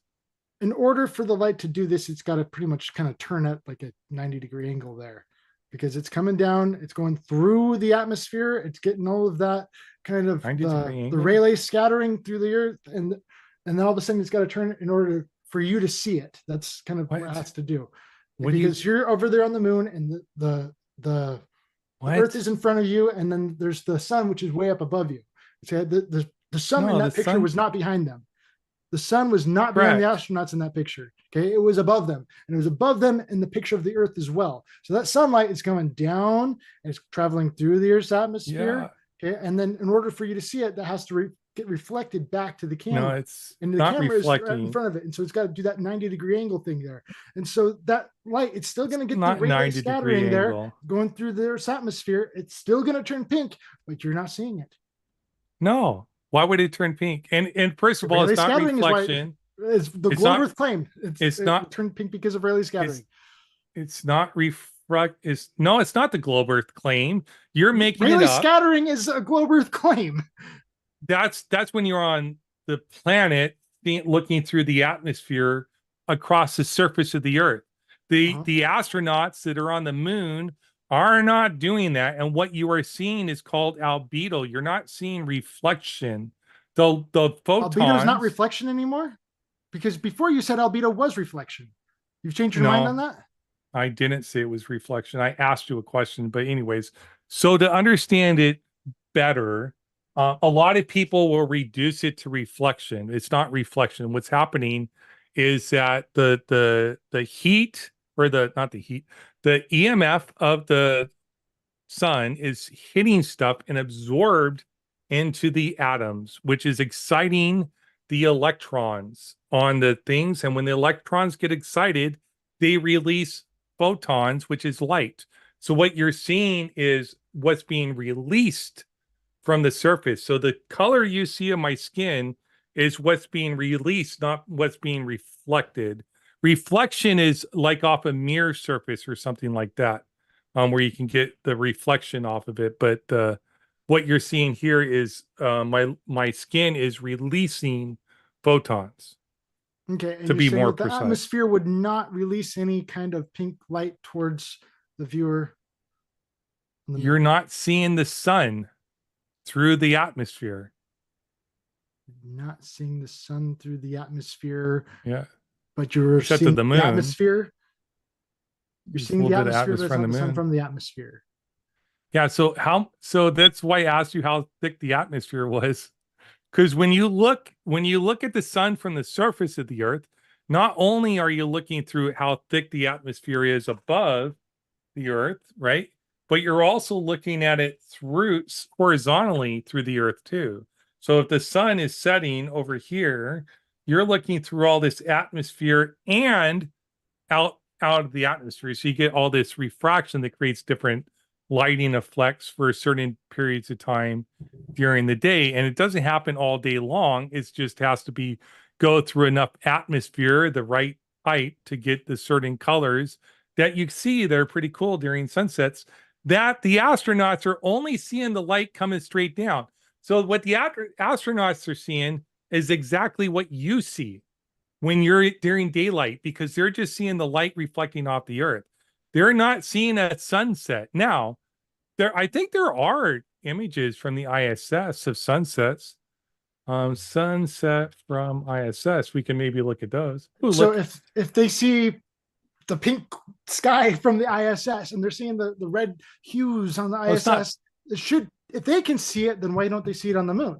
Not usually pink, but because they're not looking through they're not looking horizontally through the atmosphere. But here's from the ISS, which is looking horizontally through the atmosphere, if you can see that screen. So there's a stratosphere. See how it's different colors. Outer space up here is black, dark. Then you got the upper atmosphere, which is what we're actually like looking through when we're looking actually through all these lasers straight up during the day, and the astronauts when they're on the moon are looking through it as if it's like perpendicular to the Earth. But when you're looking through the stratosphere, the troposphere, and whatever limb is, I guess, you can see the colors like you were talking about. You can see the colors on the ISS, but you can't see it from the moon, even though you see the whole horizon all the way around the Earth. Okay, you can see the edge of the Earth, and that light is being reflected to your eye. No. And that light has to go through the atmosphere in order to get to your eye, but you're still not seeing that. They're not the edge of the Earth. Like the entire edge of the entire Earth should be pink, but yeah, but it's not. they're not. They're not looking at the sun through the atmosphere. Well, Like the when you look ISS is here. Okay, when you are looking up in the sky during sunset and it's pink up above you, you're not looking at the sun either, are you? You don't see the sun when you're looking up there. You're looking at the sunlight you're looking at the sun from across the You're clouds. looking at the sun down below, but up above the sun, even behind the sun, it can be pink. Those are pink clouds, but you're not seeing They're not pink. When do you ever see pink clouds? I showed you a picture. Well, you have one example. Like I never see pink clouds. I maybe once or twice. I see pink But clouds anyways, all the time. Okay. Pink and purple, yeah. You see a lot of those stuff in the evening. Yeah, I think I covered all your pink, purple, planes. Orange. You don't see any of those colors. No, I've seen them, but very rarely. Usually it's just orange, yellows, and stuff like that. Maybe you've seen them, but I'm talking about in the shots from the moon, the pictures of the Earth from the moon. You don't see those colors because they're not looking at the sun. You don't have to look at the sun. I already addressed this. I don't have to. I can look away from the sun and I can see those colors. I've never seen it away from, usually towards the sun. Well, next time you'll be thinking of me. Every time you see it now. Every time you see it forever now, you'll be remembering me because what you are seeing is you're seeing the reflection of the light off of the bottom of the clouds. So it's like when you're on a plane, you don't see that color all day long. You only see it through the atmosphere, through the sunset. Yeah, because like you said, there's everywhere. I'm not claiming the entire Earth should be orange. There's always a sunset. Certain spots. Did you also notice in that picture from the ISS how nice the Earth is curving? Yeah, I noticed that. Yeah, not that I believe in all that stuff. Yeah. Electrostatics doesn't cause things to fall either. I'll have to. You should debate me on that because I would destroy you on that. I've done all the math. Last time you talked about that. No, I've never talked about that to anybody. Coming in. Oh, you did. You talked to it with Witsit, and he just for like 2 minutes. He couldn't explain lead on that, and I made a video talking all about that because I reviewed your laughably ridiculous video because you don't understand it either. Destroyed, he says. You got destroyed on that one. Yeah, you got destroyed on that one. Witsit's afraid to debate anybody that actually understands gravity. That's why he never debates NASA or gravity. Oh dear. All right. Yeah. Do you, either of you, have any other topics you'd like to move into before we hit this Q&A? And once again, a reminder to our audience, if you have questions, get them in now. We are going to move into those very shortly. So if you have anything specific, Ozien or Kyle, you got something. When the astronauts came back and they started handing out moon rocks to the different countries, the moon rocks were pitch black. And if I go out there hiking out in the desert, I see an odd looking cactus. Wow, that's really different, and I'll go take a picture of it because I thought that was unusual, right? But these astronauts are coming up with like pitch black, like obsidian. Show me the pictures of the moon rocks. Okay, I can show you pictures. From a reputable source. I I got the pictures right here. We are still ready for screen share, so if you want to pop that up, Kyle. Let's do a screen share. Go for it. But Turns his camera off. It's all good. okay. It happens. Pitch black moon rocks. Oh. I asked for a reputable source. What is Oh, this? sorry. This is not a reputable source. What's Myro? This is the plaque to Arizona. What? This is the What's Myro? Miro. It's just the place where I save the pictures to. Yeah, I asked for a reputable source. So Okay, so this is, you just look up the Arizona moon rock. This is the plaque they gave Arizona with the moon rock. Where is it pitch black? It looks like it's going through a thing. So there. It's going So through. you're a thing. saying there's pitch not. black. And I've got like country after country. I've got these pitch black moon rocks, and if that's not good enough for you because you're thinking that it's going through the light, I've got moon rocks that are outside of the thing. They're flipping the thing upside down so you can actually see through it. It's not looking through anything on this one. This is outside of the glass, and you can see it's like pitch black.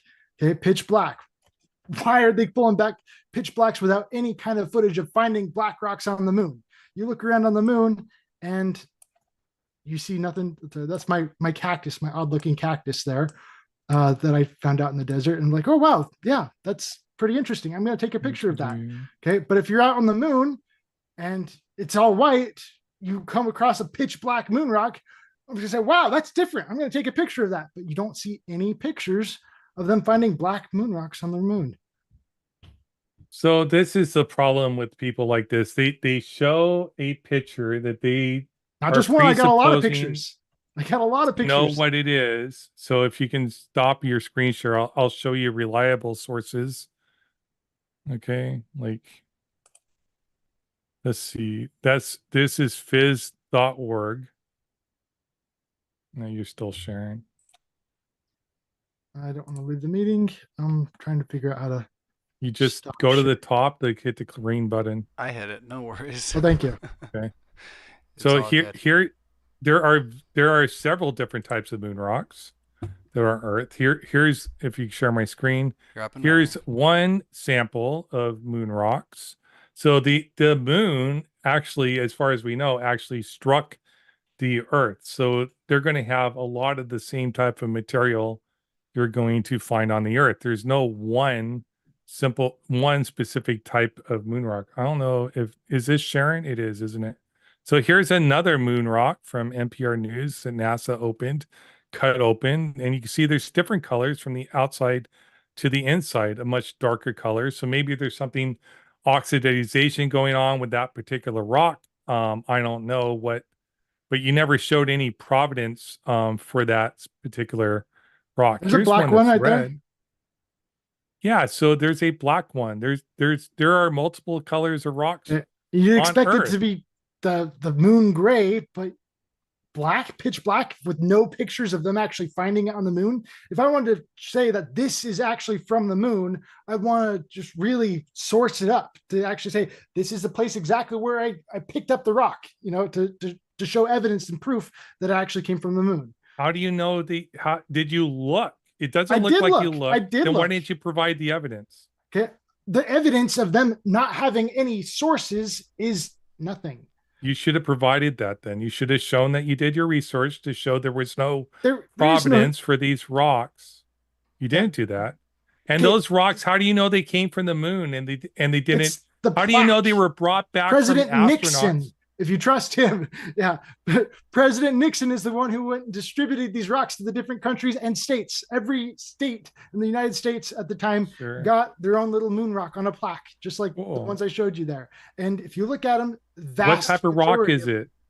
They're claimed to be moon rocks. That's what they say on the plaque. No, moon rock is not a type of rock. That's where it came from. Yeah, and that's what it's claimed to be, is a moon rock. They don't really specify anything other than that. It's just say moon rock. Okay, so moon rock's not a type of rock. We agree, right? I don't believe anyone's ever been to the moon to get the rock from the moon. But if it was a rock that came from the moon, I would call that a moon rock. That just means where it came from, but that's not a type of rock. Okay. Last 30. Any other questions or anything else we want to get into? Well, yeah, really quick. I just want to go over types of rocks like basalt. Oh yeah, play Minecraft. Basalt, dolosemite, basite, obsidian, granite, rhyolite, kimberlite, humus. Those are different types of rock. So you'll find rocks, not all those type of rocks, but you'll find rocks, different types of rocks on the moon. Moon rock is not a type of rock. And if I saw an unusual looking rock on the moon, a pitch black one surrounded by white rocks, I'm going to take a picture of that pitch black rock from the source right there on the moon. The moon's not white. That's kind of that grayish thing. We looked at all these different moon photos, and kind of like you look at photos of the Earth from space. Does it look like a rock? Does the Earth look like a rock? Yeah. What color? The Earth is covered with different colors because we have light on the Earth. So what you get is a bunch of different colors. But if you look at desert areas are not all desert, right? They might have like different colored sand in different areas. They might have vegetation, but you don't really notice that from a far distance. You see like it sort of all blends together into one color, sort of like a forest, right? Go up in an airplane over a forest, it all blends together as green. But you get lower, you start seeing the color of the bark and stuff like that. You notice. So there's a lot of pictures. We have a lot of pictures of these different things, but we don't have these pictures from the moon. They just came back. Oh, wow, look at these surprise rocks we have, but we have no pictures of ever picking them up. We have no pictures of when we found them. It's all zilch. Okay, so they do have some pictures and video of them picking up rocks. There are videos of them picking up rocks. Black moon rocks. I really looked for this like kind of black rock. I wouldn't be bringing this up if I had evidence. You're just calling it a black rock. What type of rock is it? It was pitch black. It looked like coal. All right. I'm going to give you guys one last chance. If you have any other topics you want to press each other on, speak now, or we are moving into that Q&A. And also to our live audience, get your questions in because we are going to move into that Q&A super shortly. Big thank you to our speakers for keeping the conversation going as I prattle on to give them a moment to get their memories going about something they might want to press each other on. So Kyle or Ozien, anything else you want to discuss before the Q&A? Yeah, I just found from Apollo 17 where they showed pictures of particles of round glass particles from in the sand on the moon. They found glass on the moon now. Round glass particles, are common. Someone's throwing beer bottles out there. What? Oh, yeah. Nature can create glass. Buzz Aldrin had kind of a drinking problem, and so, so. Well, now you're defaming Buzz Aldrin, but... Oh, he's already done that himself. Oh, you lied about Buzz Aldrin, too. We didn't talk about that. I lied about Buzz Aldrin. Oh, absolutely lied about Buzz Aldrin. Are you talking about his interview with the little girl where he explained to her why we hadn't gone to space again? Well, he did talk about, I didn't really specifically mention that one. He didn't talk about that one, but I thought the Conan one was a lot stronger when he talked to Conan and said that it wasn't comedy show. Anything on the moon. It was an animation that you saw. And, a comedy show. A comedy show where he was on a comedy show, yes. Or the one with the little girl where, that's all been refuted. You don't bother to go do your own research. You just believe whatever flat earthers tell you is true. There's other one. He never said we didn't go. That's a lie. The other one. You are lying about Buzz Aldrin. No, I'm not. You're lying. No, I'm not. He directly said that. Buzz Aldrin never said we didn't go to the moon. You are lying. No, I'm not. He did not say that. Anyone can see that. Word for word, we didn't go. No, like you did with Bill Gates, you were taking a quote out of context when he was talking to a 7-year-old girl. When you said Bill Gates was trying to kill 30% of the human race, okay. No, that was even better. Before we sidetrack with the metaphor, do we have anything of this to show this before we move into Q&A. Well, we might as well stop now because you just interrupted the middle of a really good point. So Oh, I'm ready for the sorry. Q&A. Bill Gates is where it gets really good, where Bill Gates comes out and says, I want to reduce the world population by 10 to 15% through vaccination. I am avoiding this for a reason. Right. Hold on, guys. That wasn't my topic. I was going to bring it back to Buzz Aldrin, but I'm but you done brought that up. You because brought that up. No worries. I think it is a good time to move You into interrupt Q&A. me in the middle of the point. Oh, no, the world is going to end. It's okay. I'm so sorry, Ozien. I didn't mean to interrupt you. But I will say that we have gone a little bit over You were time. better this debate than the other debates when you didn't let me speak most of the debate. But so this is much better. Oh, I need that validation. I am going to take that. Especially in home the with me. 2v2s, you don't let me speak much. Oh. But let's go to the Q&A. I'll try to look out for that. Don't worry about it.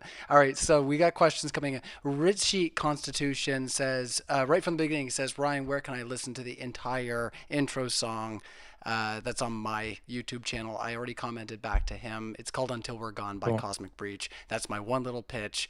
But you guys can let me know in the live chat if you'd prefer an aggressive outro or with The Greed, the new song I recorded, or if you'd just like the chill one with what Richie's asking for there. So next one, a membership chat saying, from Chris G says, Kyle, get to the proof you promised. Hi, everybody. I'm not sure. This was very early on in the debate, so if Ozien, if you want to maybe highlight this capital proof that Chris G is maybe missing from this debate, maybe we can get some back and forth. So I'll give you the floor there, Ozien. Proof. I did a deductive proof. I showed that it was physically possible, and I showed the historical records that we went to the moon, and deductively we can know for a fact that we went to the moon. It was in my opening, the first 10 minutes, but he might have asked this early on. Yeah, it is pretty early on, but it could be a chance to kind of put a bow on a few things and maybe bounce it back. But if you didn't have anything you wanted to bounce off of Kyle there as far as what our membership was asking there, or Chris G was asking for our membership chat, we can move on. LJ, our bona fide flat earth, always asking questions related to flat earth questionnaire here. Thank you, LJ, for being here. Why is it we see stars through the moon at all times? You never see stars through the moon times, because you never see stars through the moon. You see other things that are traveling in front of the moons, or you're seeing some type of camera artifact or something like that. You have never seen a star through the moon because the moon is a solid object you can bounce or RF radios off of to measure the distance to the moon. So the moon is a solid object. It's, if you're going to say it's not a solid object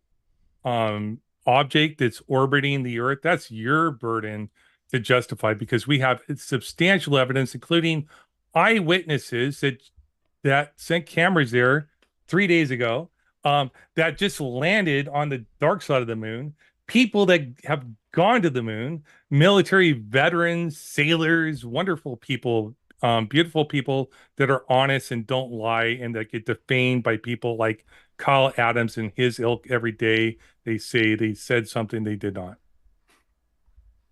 Okay, chance to respond to that, Kyle. Let's respond to what? Like the question wasn't for me. Okay. It could be dead pixels too or something. So just as a reminder, we always give the other side a chance to respond to the question, and then the other side gets last words. So there's 3-part response, usually to a question. But if you want to just say, you know what, I'm not interested in making a comment, we just move on. And that's I think there's some pretty good evidence when it comes to, historically speaking, you just look at like the Muslim symbol of the crescent moon and the star, and there's evidence of seeing stars through the moon. And that's kind of one instance of people seeing that historically. That's all I got on that. All right, Ozien, it seems that you got a lot to say there. So closing thoughts or bouncing thoughts? Go ahead. Muslims believe the moon exists. They believe it's a solid object just because they believe it was split, though. But just because they have a symbol of a crescent and star And the star is like a 5-sided shape. That's not what stars are in space. It's a shape. But anyway, so the crescent moon and star doesn't mean that they saw stars through the moon. So that's not what that means. That's your apophenia, where you see conspiracies, draw these weird, absurd connections between things that just aren't there. Like there's holy symbol has nothing to do with what they observed. Okay, you're entitled to your opinion on that. Okay. Seems like we should just move on from there. There's not a whole lot of bounce back. So thank you so much for your super chat, and we will move on to Otto. Otto, thank you so much for your super chat. I have a question to Kyle, just for my personal statistics. Does he support Russia in its invasion to Ukraine? Okay, so just for the interest of trying to keep this short, because we could really get in the weeds on this one, he did add, yes or no is enough for me. So do you support Russia's invasion into Ukraine, as Otto has stated this question? Yes or no is enough for them, and then maybe we can have that debate at a later date. I'm not really pro-war on killing people. I'm for abolish NASA. It's kind of like a non-violent war. It's more of a, war of beliefs and, where we should put our money, but it's not like violence. Non-violence is the way things should be. All right. Ozien, did you want to give your yes or no on that question, or did you want to move on? I don't support offensive wars ever. If it's self-defense or defense of others, that's fine. So like most of the wars the US has been involved in, I don't support. I actually got out of the Navy because, well, mainly for my family, but that was one of the big reasons I got out. All right. I really support Operation Dewey Canyon, where the soldiers came back from Vietnam and threw their medals back at the Capitol building. And I've got the most respect for those soldiers right there. The ones that threw their medals back at the Capitol building and said, we're disgusted by you guys for making us, sending us out there and doing that kind of crap. OJ coming in saying Ozien doesn't question anything NASA claims. Why? It depends on the provenance of the information and how trustworthy the source is. So far, I've seen no reason to doubt the sources. Some claims are like subjective and there's no like factual claim being made.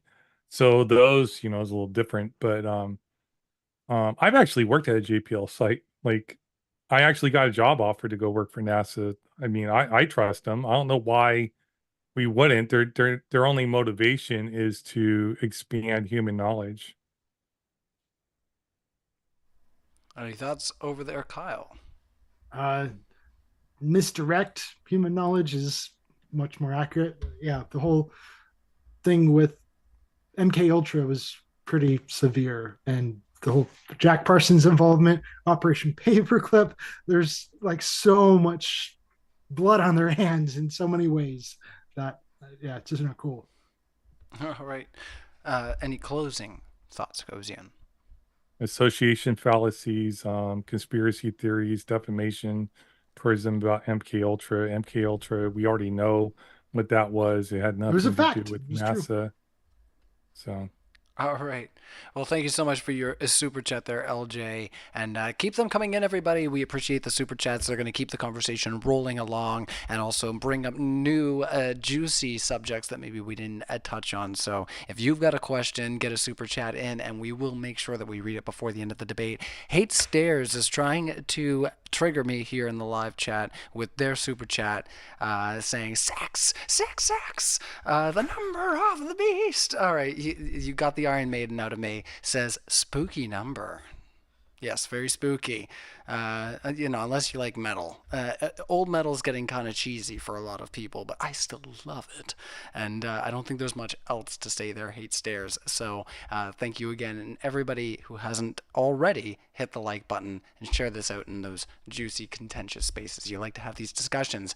Ember, long time no see. Great to see you in the live chat. Asks a question. Oz, know ye Joseph Smith found people on the moon? That's a conspiracy theory. That somebody Sorry. somebody else wrote about Joseph Smith. Joseph Smith never actually said that himself. All right, Kyle, did you have any comments or maybe something to add here to maybe add some context? What's happening with the super chat?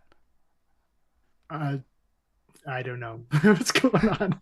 It's there's people can say all kinds of crap and make up all kinds of things about all kinds of people, and what really comes down to the end is substantiation. We can't just take someone because they said this and therefore it must be true, right?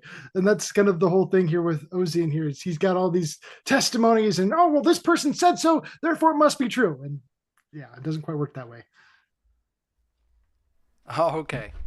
Would you have any closing thoughts? That's fine. It wasn't just testimony, it was basic understanding of forces and stuff like that also. But to go back to the Joseph Smith thing, so what it is, somebody wrote something a while back saying that Joseph Smith said that there was a colony of LDS people on the moon.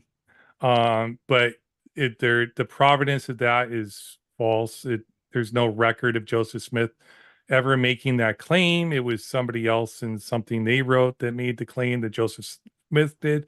As a matter of fact, Joseph Smith II, was that another one of the church leaders? Am I right? A different church. A different church. Oh, anyway, so there was another it was LDS. So I don't know the name specifically, but there was a while where the LDS church was denying that humans could ever go to the moon in like the 1950s and stuff. That was like Joseph Fielding Smith. That was much Joseph further Fielding. He said, "Yeah, no man will ever go to the moon." And yeah, right. He was wrong. I trust his word a lot more than I do with Lund's over there. Okay, well, let's move on. LJ coming in, striking for, I think it's a third time. So thank you so much, LJ, for your support. And everybody who's given a super chat, we really appreciate it. Why can't we check out rockets in person? Inside out. You can. You can buy rockets in Maine for the 4th of July and you can go take them, turn them apart. Are you talking about like the rockets they're making for NASA? I'm sure like you could probably get like a escort or something of SpaceX. You might have to schedule it or something and go see the facilities. It'd be interesting to go look at that. I've done that before. But usually there was like some business reason for me to go to one of the facility, not space, but like aeronautics facilities for like I went to go look at the production line for the Super Hornet and go help them actually improve some of their processes at Boeing, which was interesting while I was in the Navy. So that there's opportunities to do that stuff like that. I'm sure you just have to look. Kyle, any clapback or response? Kind of hard to do that when they destroy the technology, right? I really like that. It's just, if they spent billions of dollars, billions and trillions of dollars to do this stuff way back then, the last thing you'd ever do is destroy that technology. They never destroyed the technology. They repurposed the infrastructure for the space shuttle program. The technology was still available. Don't Petit said a stupid thing, just like Don Pettit, he was an astronaut. Don Pettit, thank you, said a stupid thing about we destroyed the technology. We didn't destroy the technology because technology is basically about knowledge and about ability to do things. We were making items that were for one use during the Apollo missions, but he's talking about going to look at rockets now. It has nothing to do with the Apollo missions. We have the Artemis program right now. We have we send up satellites all the time. I'm sure you can get a tour of one of the facilities and go check it out. I'm not positive, maybe you can't, but if not, go build one. You can build rockets and learn how rockets work on your own. It's interesting. You trust all these other testimonies, but you don't trust his testimony. Whose testimony? Don Pettit, when he said, we destroyed the technology and it's been a painful process to build it back again. I do trust his testimony, but just like with you, when you misuse a word, I trust your intent for the definition of the word, and I trust his intent for the definition of the word, and not what the word actually means, because he misused the word just like you misuse words all the time too. Oh my! Well, I have to give you a chance to respond there, Kyle. Let's keep I'm it good. rolling. I'm good. That's all he's got. You just don't understand. That's all he's got. So. I had a 10-minute opening argument. That's not all I got. I didn't say you just didn't understand. I said you misuse words and you do it intentionally, and you admittedly have said you do it intentionally when you talk about what the definition of God is, what the definition of science is. You cherry pick your own definition. You're a professor because you profess things. Okay, he's saying no, so let's give him a chance to respond. We have given you floor for a little bit of the question. There's nothing more to say on that. Just that's all he's got is you just don't understand. You're a liar. That's all he got. All right, let's move on. I said. Let's move on. I said you tell the truth. I just said you misuse words. All right.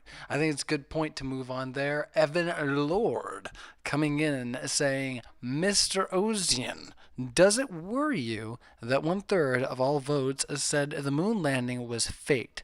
Mr. Adams, why would the U.S. All right, so let's break this up into two parts, guys, because I see this is going to impact us in multiple ways. So we did a poll, and I'm going to start a new poll, guys, now that you've reminded me that we did a first poll. So, was the moon landing a hoax? This was our earlier poll. 62% voted no, it was not a hoax. 32% voted it was a hoax, yes. And 4% said, unsure, I'm just here to smack the like button. You know what? And we appreciate you guys for smacking the like button, but we are going to do a new poll so we can kind of get a little bit of a gauge for the statistics of our audiences once we get to the same point of votes. So I'll change that over while we ask this question. Mr. Ozien, does it worry you that 1/3 of all votes said the moon landing was faked? No, that's the modern day debate audience. A lot of the audience members are flat earthers. So as part of that is they're going to deny the moon landing. So I am concerned that something like 12% of the U.S. population has problems with understanding how it was possible that we went to the moon, and 10% of the U.S. population struggles with understanding basic physics and stuff like that when it comes to the shape of the Earth. And they don't know how to learn. They don't know how to engage in these topics. And I think that has to do with the failing of our education system with science communication. We think if we dumb things down, it'll make it easier for people to understand. But what we need to do is dumb things down, but maintain the concepts. But what we tend to do is we dumb things down and we remove the concepts that are important, like the idea that there's no negative pressure anywhere. Space is a positive pressure, even though it's a very low positive pressure. But people have all these misconceptions about how all this stuff works, because I think we belittle people by dumbing down the concepts. We don't have to use advanced words like Whitsitt does, because he doesn't know how to make a coherent argument using words that people can I understand his words, so I can engage. But for a broad audience, you want it to be words that most people understand. Thoughts on the other side? There was a question for me on this. There's this split. There is a split question. I didn't know if you had a response to what Ozien just said before we move into your question. It's just more shallow remarks, so I don't really have a response for that. Okay. Mr. Adams, why would the U.S. military make a space force if space is fake? Why would they make a space force? Yeah, there's a big thing called Operation Bluebeam, and that I think that's kind of worth looking into right there. Getting ready for the fake alien invasion. That's one big thing they can be prepping for. You're seeing a lot more of the alien stuff going on these days, and so I think that's part of the getting ready for that. All right, thoughts on the other side? Yeah, there's no Project Bluebeam that, so they think they're going to create holographic projections to show alien invasion and use that as pretext to start a war and create like a one world government and destroy all religion. It's utter nonsense. Some people believe they're working with outer land peoples. Some of these flat earthers do. Outer lands being people that live external to the Extra land. yeah, another absurd claim. You believe the earth is infinite, which is incoherent anyways. But When did I say that? in our debate on God, you said there was infinite humans, infinite gods, infinite flat plane, but that maybe you were lying then. I don't recall ever saying that the earth So do you itself was infinite. well, so Like, so I can oh, okay, so I can make a clip of you claiming the earth was infinite and now you deny it. Anyways, it doesn't matter. Because when it comes to Operation Bluebeam, there's no evidence for any type of alien invasion. They just made this up in their head. I actually believe aliens have never been to Earth. I don't believe aliens are coming to Earth in our lifetime. It's flat earthers that believe in these weird, absurd claims for outer lands. And there's like a correlation with people who believe in alien stuff, that aliens have done stuff on Earth with flat Earth belief. There's like similarities in how they produce these beliefs. So All right. Sounds like we have a good stopping point there. So thank you, Ozien and Kyle, for expounding so much on Even Laura's question. We're moving on. We have, what, 4 more super chats to go. So if you have a question, and get them in now, because there is a bit of a delay on YouTube. So if you don't get them in now, we may not get to them. So let's carry on. Chris G says, Kyle, I would like you to emit a balloon or chip bag expands under lower pressure. that's what I talked about. It's as it goes up higher, there's less pressure up as it goes higher, and so that was kind of one of the big things they said is that the lower the pressure, external pressure, the more it expands. That's my whole point about the balloon in a vacuum. The reason why the balloon in a vacuum expands is because you're dropping the atmospheric pressure in the vacuum. You bring that vacuum down to half an atmosphere, that balloon gets pretty big. All right, Ozien, did you have any response before we ask your question? no, I fully explained that during the debate. People can go look at soda cans and vacuum chambers. He just misunderstands it. All right, well, hopefully that answers your question from Kyle's perspective there, Chris G. Chris G also asks, Ozien, can you explain the difference between a balloon being filled? Like a balloon, I don't even know what you would mean. Like it's a balloon would be filled, like that's sort of a subjective thing when it comes to a balloon. When it's reached the dimensions you want it to be. There, I don't know. Like and they can expand. It's elastic, it's rubber, it has it's strong enough to withstand the pressure of a kid playing it for a little while. Okay. All right, let's carry on. Unless you had some thoughts, Sir Kyle. No, No? Kids playing balloons? Yeah, it's all fine. we like that. All right. Melodic Lyrics says, Kyle, how do you respond to a photoelectric effect? An effect that shows light has particle-like properties as hold on. Is it a wave or a particle? Sorry, I thought there was a typo there for a second. So let me just read this again, maybe with my glasses on so I can see it a bit better. I can explain it. How do you respond to the photoelectric effect? An effect that shows light has particle-like properties. Is it a wave or particle? So Kyle first, and then Ozien, hold your thought. It acts as both a wave and a particle, is the whole statement there. But yeah, it's still very much a wave. All right, Ozien, over to you. So what it is when light strikes material, can knock electrons out of orbit. That's what the photoelectric effect is. Emission of electrons from material caused by electromagnetic radiation. Electron emitted in this manner are called photoelectrons, phenomenon is studied in condensed matter physics. So this is the point that light does have force. If you actually look at E equals mc squared, that's actually not the entire formula. The entire formula is actually um, energy squared equals mc squared times PV.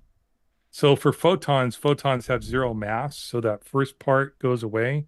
So the second part, the PV, the P is the momentum of the particle, and the V is its velocity. So the velocity of course, of a photon is speed of light. The momentum is, you have to calculate, I believe, but that's the energy you get from a photon that can cause things. So it acts as a particle in the photoelectric effect by knocking other particles. Particle with zero mass. Yep. And I didn't say it was a particle. Did I say it was a particle? It sounded that way to me. I said it acts like a particle. Okay. All right. Well, thank you, Ozien and Kyle, for expounding on that super chat. And once again, if you have questions, we're getting near the end, and we will do closing statements once we get to the end of our super chat. So if you have questions, get them in. And EJ asks another for Ozien.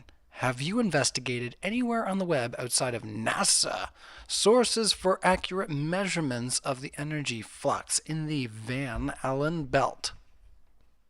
The energy flux, yes. So all my research for the Van Allen belts none of it was from NASA. The only part I got about the Van Allen belts from NASA was the mission guidelines for how they traversed through the Van Allen belt. So it's actually Van Allen the first hypothesized what it was. They came up with what it was, and he actually said we could traverse through the Van Allen belts. There's like a certain pass as long as we go through it quick enough. And what it is the magnetosphere of the Earth, due to the movement of the crust creating an electrical current through the crust, and creates a magnetic force that's basically that's what our north and south pole is.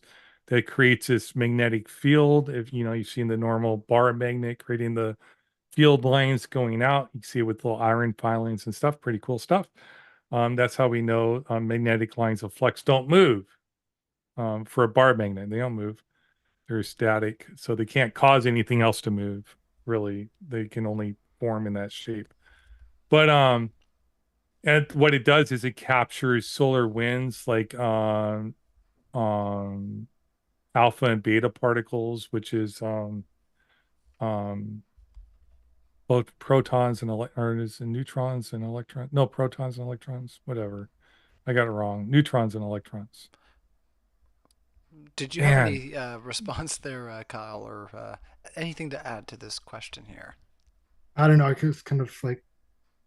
So for Ozien, he asked, have you investigated anywhere on the web outside of NASA sources for accurate measurements of the energy flux in the Van Allen belt?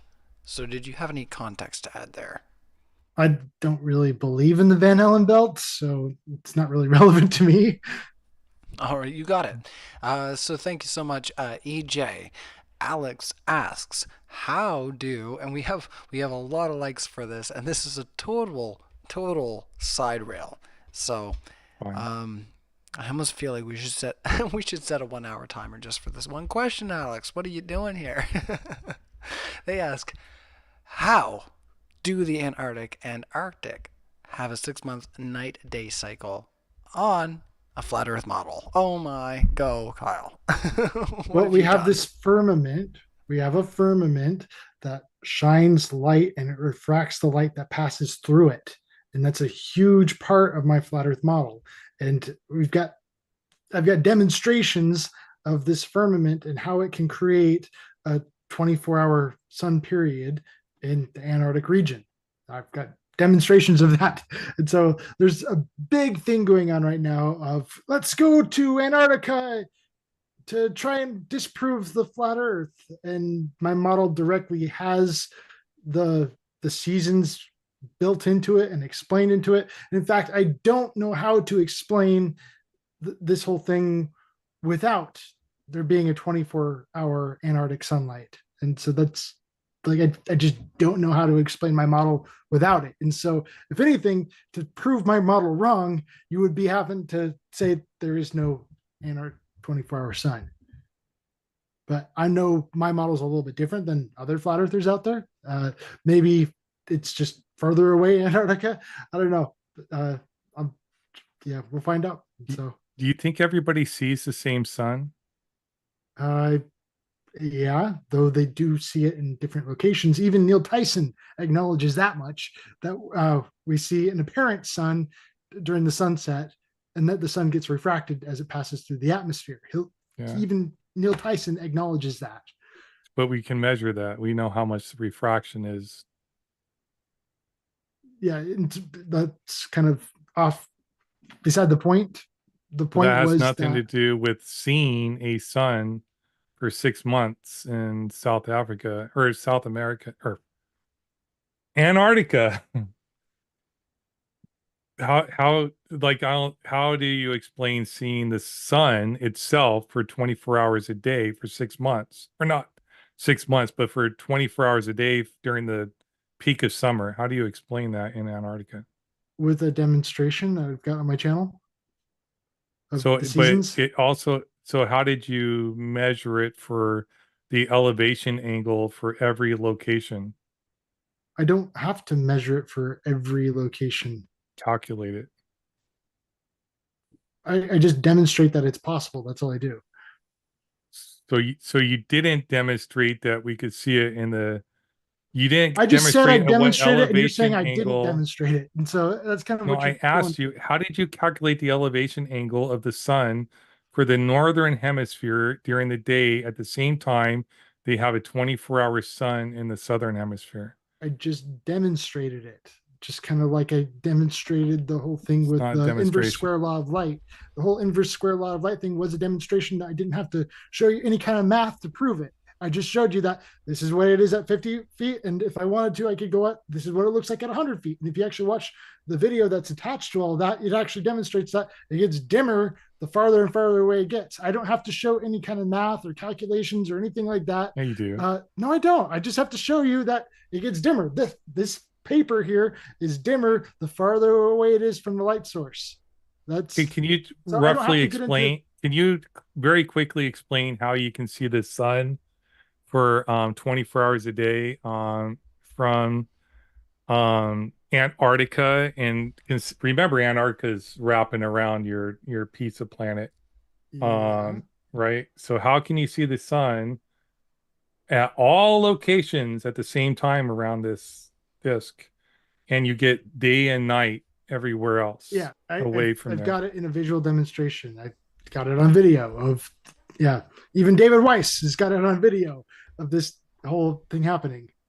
No, where you can see the sun, not light shining through some glass thing.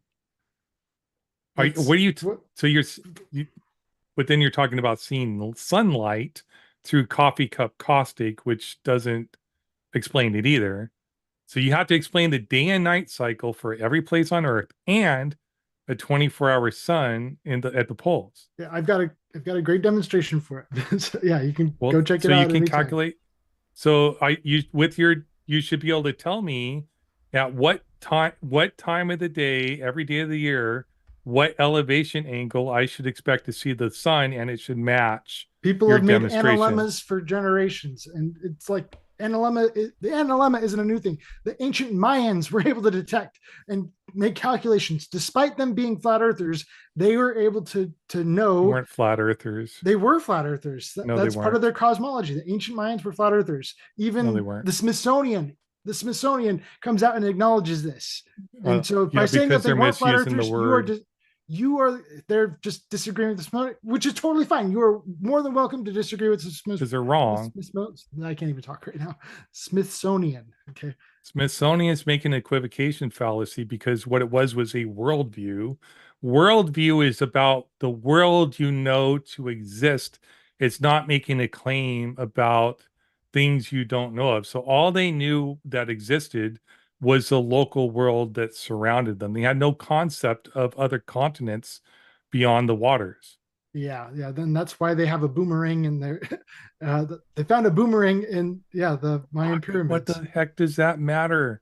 Okay, there's certain iconography that you can't okay. I wanted to say that you cannot deny, but no, I'm talking to you here. You can definitely deny him. You definitely will deny him about the iconography similarities between the Mayan pyramids and the Malaysian pyramids and the African pyramids. There's certain iconography that you just see like all over the place. Are you seeing humans do human things that are similar?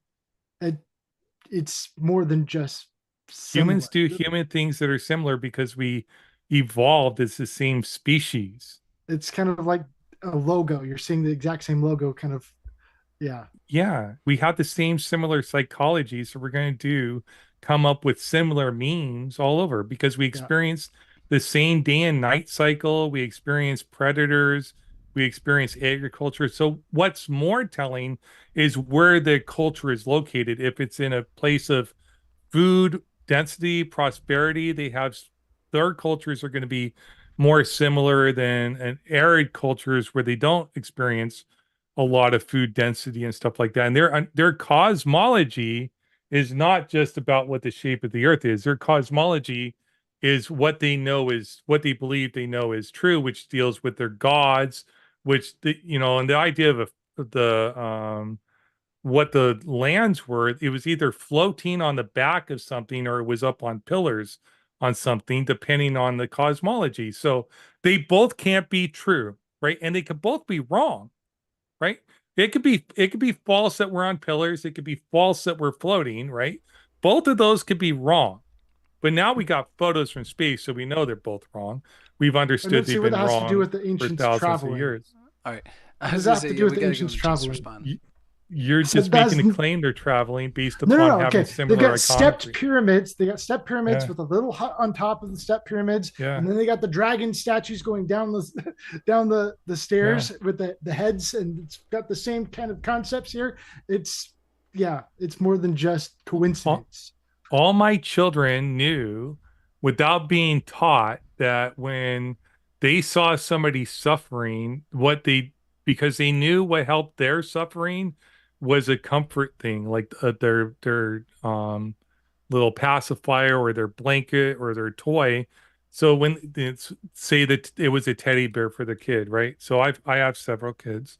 So if the teddy bear would comfort them, if they saw a dog in pain, or if they saw another person in pain that they knew, they would want to go give that person their comfort toy. There's certain things about human psychology that are similar across the species of humans. So the fact stepped pyramids are one of those.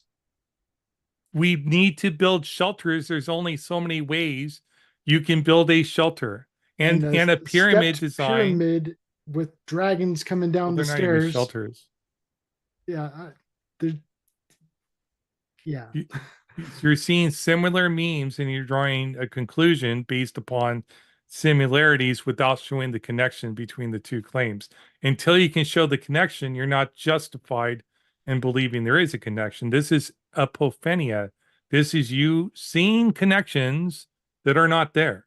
They're there. They're finding the cocaine mummies out in Egypt. Okay, and that's a big South American thing. And then they're finding the boomerang and the Mayan pyramids.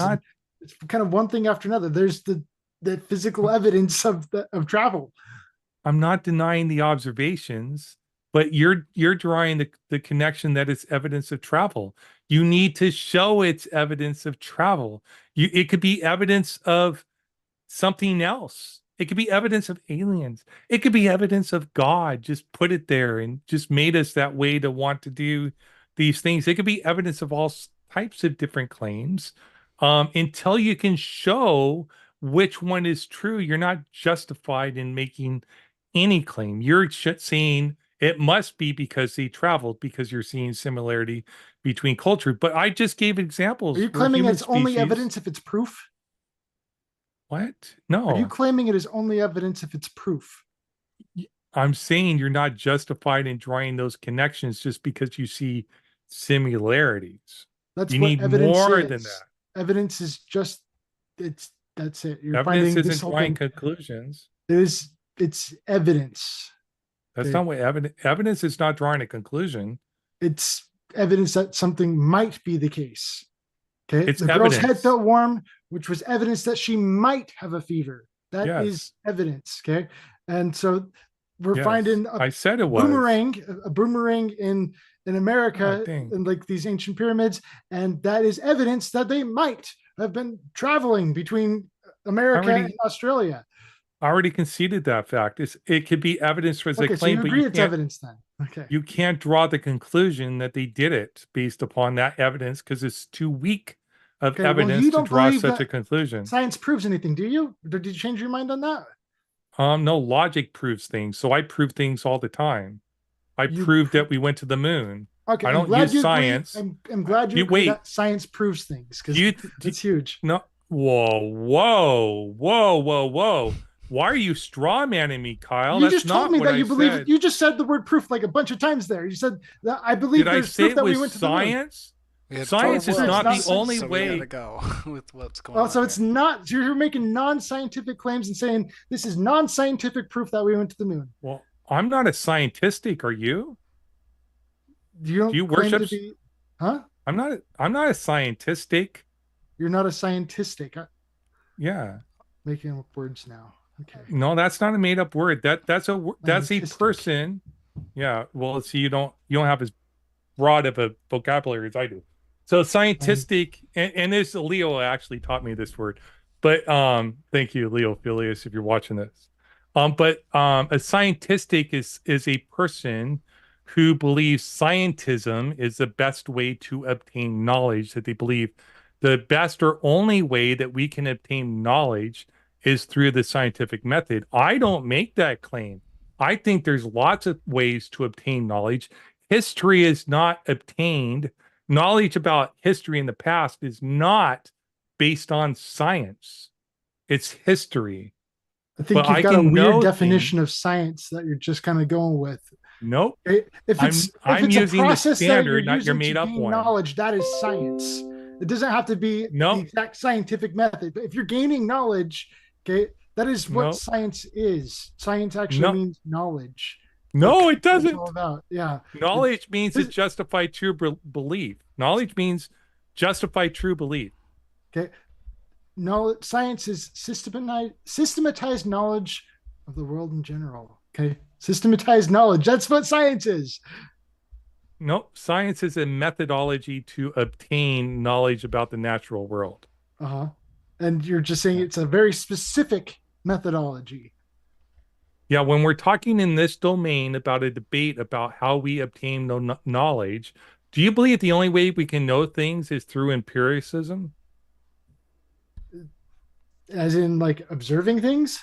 Yes, through your senses. That's how we learn things, is by observation and Do experimentation. you believe that's the only way you can know things are true? Through observation, that's how we experience things. We can only Can know you just things answer through the experience. question? That's So you're I am saying experiencing- yes. So you're That's- saying yes. Yeah, How do you know that's true? through experience. How do you know it's true that you can only obtain knowledge through experience? In what instance would it not be true? Well, I asked you, how do you know it's true? How do Through you experience. That's how I know. used experience to prove that your concept is true? That's right. The concepts aren't physical. Concepts aren't empirical claims. So you're seeing this concept, which is a brain state, like your doxastic state, your belief about the claim that you can only obtain knowledge through empirical things. That itself is not an empirical claim, but you're seeing it's true, but you didn't use science or empiricism to justify that empiricism is the only way you can obtain knowledge. So you falsify your own claim. It's called logical empiricism. I challenge people to look up logical empiricism. Logical empiricism is self-refuting. And also please look up the no true Scotsman fallacy, because it's saying that it's not science unless it does this. But there's nothing saying that. It's not a no true Scotsman fallacy. It's not science. This might be a natural time. The equivocation fallacy, and it's not. All right. You're making the equivocation fallacy. No, this is a natural time to move on there, gents. Thank you so much for entertaining this subject so far as we got it, and thank you so much for our audience for putting into our super chats and asking more questions to our speakers. So honestly, Ozien and Kyle, we'll have to get you back and have that discussion, because I'm sure that you have more than just surface thoughts coming into a separate discussion about flat Earth and I'm excited to go make a video about cans exploding in a vacuum. Yeah, I was gonna say I should be careful, because we may avoid the tag, and if I be careful, we may just the tag doesn't hurt you though. Yeah, yes, it's all right. The tag. Those debates get more views than your other debates, so I don't know what you're talking about. All right, then let's say it 10 times. all right. Your most watched debates are either like R and Raw or like one of the big names people's, or these type of debates. Speaking of, a kind of a deal. I Killed Earl coming in with a super chat, which working with what you hooligan doing Deep Six, and they did an interview with Aaron Raw, which I wanted to hang out, but I was very busy, and I don't even know if I was invited. So don't make me allow myself to sound like I was invited. Kyle, this is from I Killed Earl. Why would NASA fake 6 moon missions and all the technological advances that came with them? Why would they fake the technology? I'm not claiming they faked making like pillows and memory foam. I'm not claiming they faked that. That stuff is real. But yeah, memory foam and moon mission, I don't know, whatever. Like if NASA made a rubber chicken factory, they could do that, and they could claim, oh, well, that proves that we went to the moon. No, it doesn't. And I already mentioned money. I already mentioned the whole religious warfare kind of a thing with the whole. I already brought up Jack Parsons. I brought up Operation Paperclip and the NASA Nazis. Are you trying to address the other things that I Killed Earl brought up in her question? I don't know if you saw the question, Kyle. But the next part of it was, why would they spend all that money for nothing?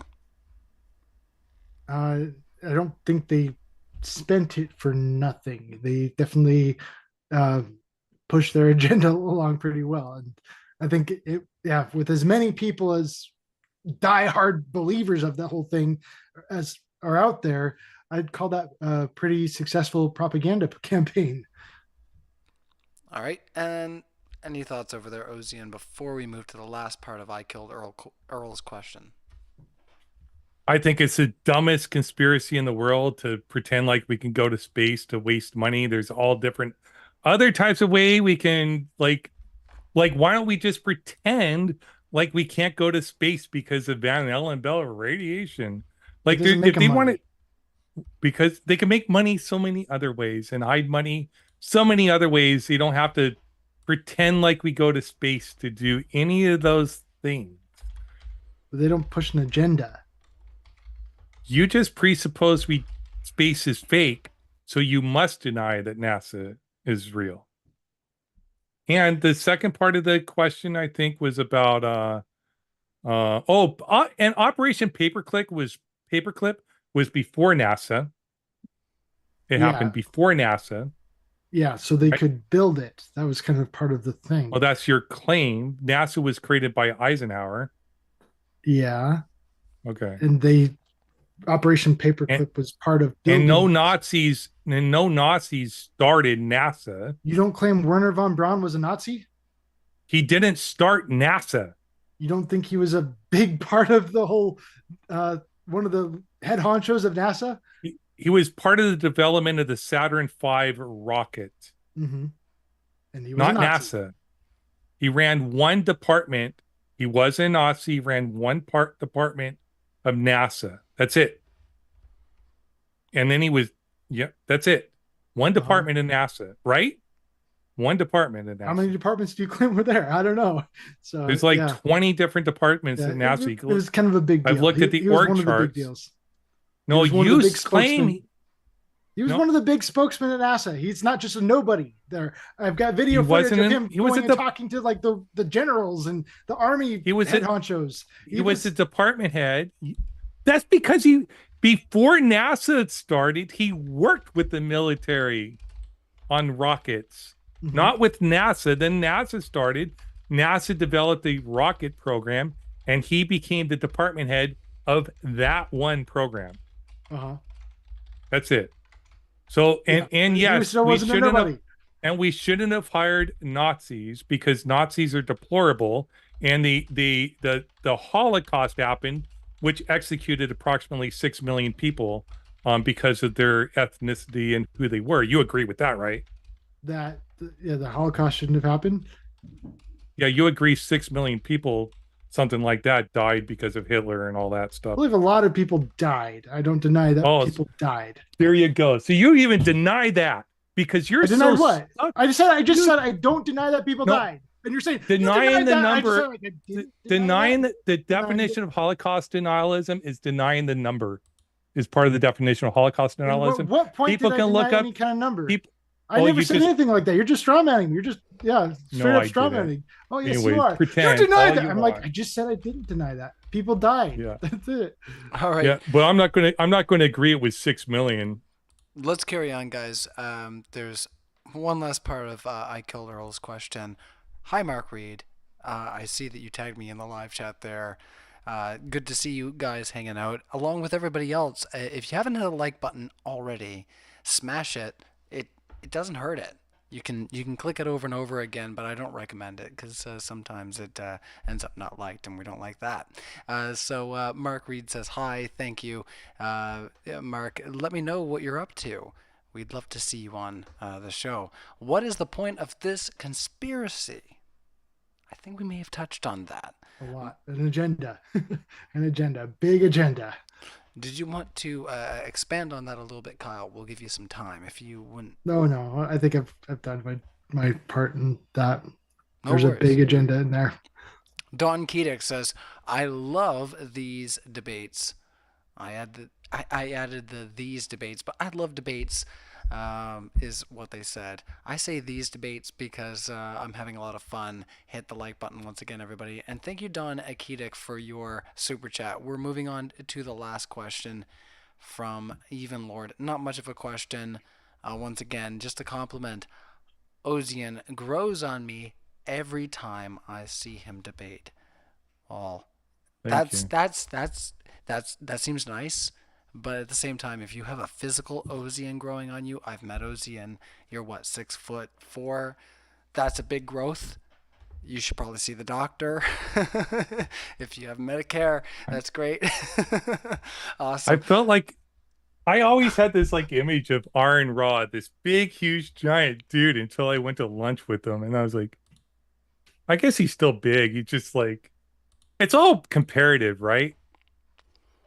And Hitler is an evil, vile person, and they did evil, vile things in Germany. And everybody with any type of conscience should condemn it outright. 6 million people got executed by this evil, vile person, but you get these conspiracy theories that want to deny it. They want to deny it as part of this grand conspiracy that Jewish people are working with, like, It's one of the NASA, things we can't really high talk God, about here because the that like high endangers the God. channel. So I you can. can't really. I'm not endangering the channel because I don't deny the truth. Okay, You no, deny no the one can truth. really talk about that conspiracy. That's a taboo topic. Okay, So- I have no idea. I'm wondering, why is this being brought up? And yeah, Because it was talked about before. okay. I'm just setting the record straight. Well, He's the one who brought it up. It's like throwing in Yeah, a giant don't- red herring. yeah, don't make me spend half of my night scrubbing this video, not just my awful singing, but also whatever you just said. No, it's fine. I'm just picking. So thank you, and also we're gonna do our closing statements. I usually do them backwards style. Ozien, behave yourself. My goodness, 1 minute on the floor. Your closing thoughts on our debate tonight, subjects you like to debate in the future, and also where everybody can find you. Me? Yes. I'm doing it. I'm doing it after show on Matters Now. So if you want to come ask me questions, you can even come up on stage. If Kyle, you can ask me questions and grill me. I'll be a lot nicer in that space and here because there's challenging ideas. And I'm going to virtue signal more. Yes, Hitler is a deplorable person, and I'm glad we should all condemn it. All right. Kyle, 1 minute on the floor. Your closing thoughts on our discussion tonight. Other things you'd like to discuss on our platform and where everybody can find you. Okay, you can find me on my channel, Kyle Adams. You can also look for me with Abolish NASA. Okay, Abolish NASA is my tag. So the whole thing, yes, the moon landing happened. Like the whole claim of it happening was a long time ago. That's all kind of stuff under the past water. But NASA itself is still a huge problem today. Getting $26 billion a year or more than that. And yeah, it's just nuts just how much money they end up getting.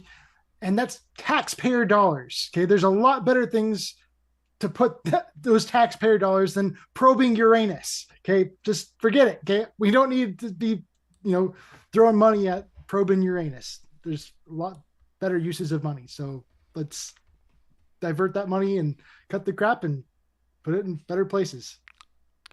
Cut the crap. Stop probing Uranus. All the things Kyle said. That's. I think this is all bad. This all sounds really funny to me. On the other end, honestly. Well, that's a legitimate argument. A legitimate argument is if we're applying funds, but claiming we didn't know is ridiculous. I don't think to do with the role of government whatsoever. Just stop. So I closed the poll. So original poll, we got 62% said the moon landing is a hoax. 62% voted no in the second poll. So we have a tie on the no's, but on the first poll, 32% voted yes and 31% voted yes. On the secondary poll, we had 4% unsure and 5% unsure. So we had a 1% move in the unsure department as far as our polls were, but it was really close. And I think, that just depends on who's coming and who's going. So, if you enjoyed the debate, hit the like, share this out once again in the contentious spaces you like having these discussions. Keep an eye out. You heard about the aftershows, so check those guys out. We'll have all of our speakers linked in the description.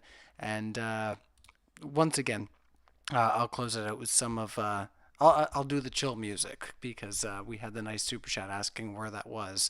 And honestly, the studio take is only on Modern Day Debate. I only have a live take on my YouTube. I really should update this, but I never do. And I'm awful and lazy. But anyways, thank you, Kyle. Thank you, Ozien. We appreciate you, Modern Day Debate. Have a good night, everybody. See you. Sorry about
aggression. What am I to do but tear away when I'm boiling at the top? Try to find a way to fight the fire, smart to rap from the minds of liars. You call the shots as you bow your heads, and the marching never stops. The stars could be free, but this insanity bends you right by the knee. Running in circles now for something that can't be found. And I bet as you hit the wall, the rain starts to fall. You can run away, sing a tune that's true. I'll be beside you.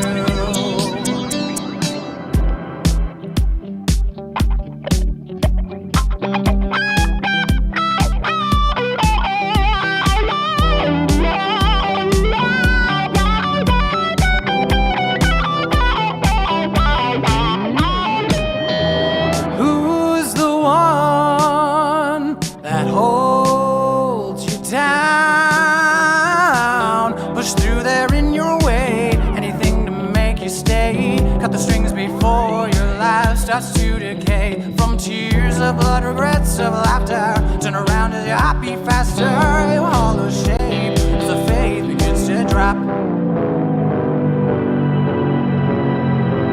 Shelter can find your thoughts of suicide. It's hanging down by the frail. Running in circles now for something that can't be found, and there's no time for today.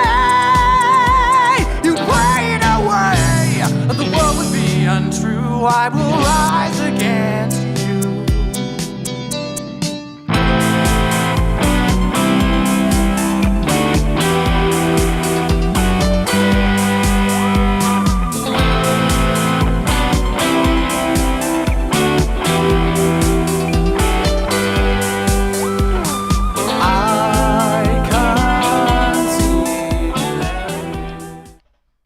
Good evening, and thank you everybody for hanging out and enjoying the debate.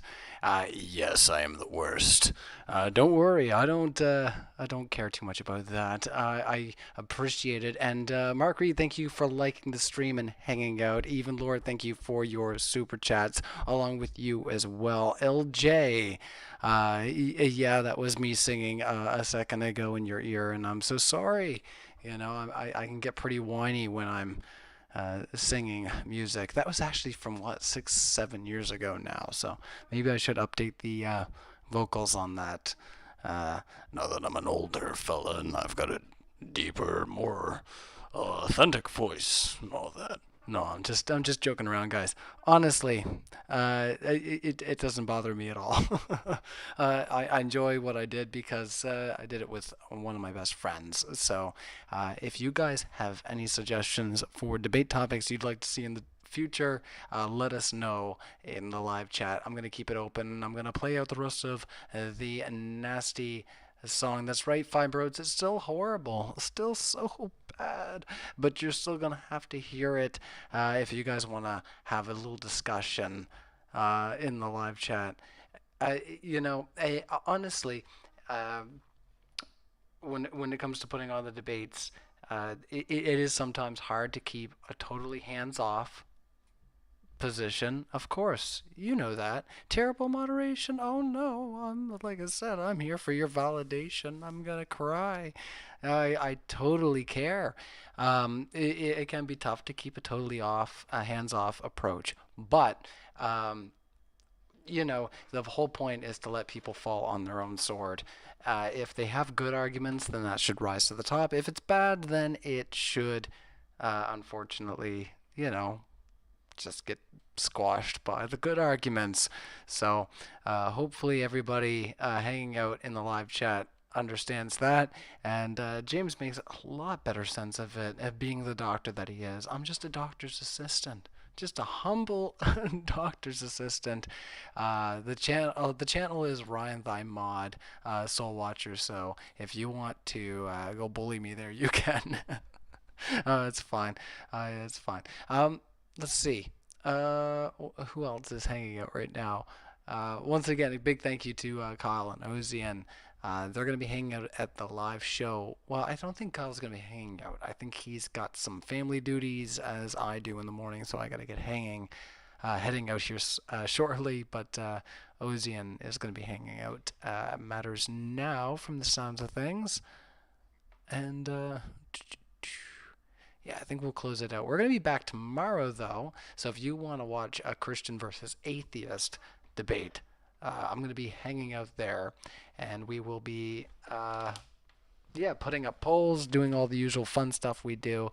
I was just say, as for you guys as the audience, let me just say to you, hit the notification for the upcoming debate. But if you want to hear any closing music, you can come back here and hang out.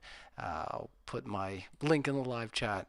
But this ride does have to go to bed. So good night, everybody. Hit, smash, clap, juicy slap, whatever you want to call it, that like button. We appreciate it.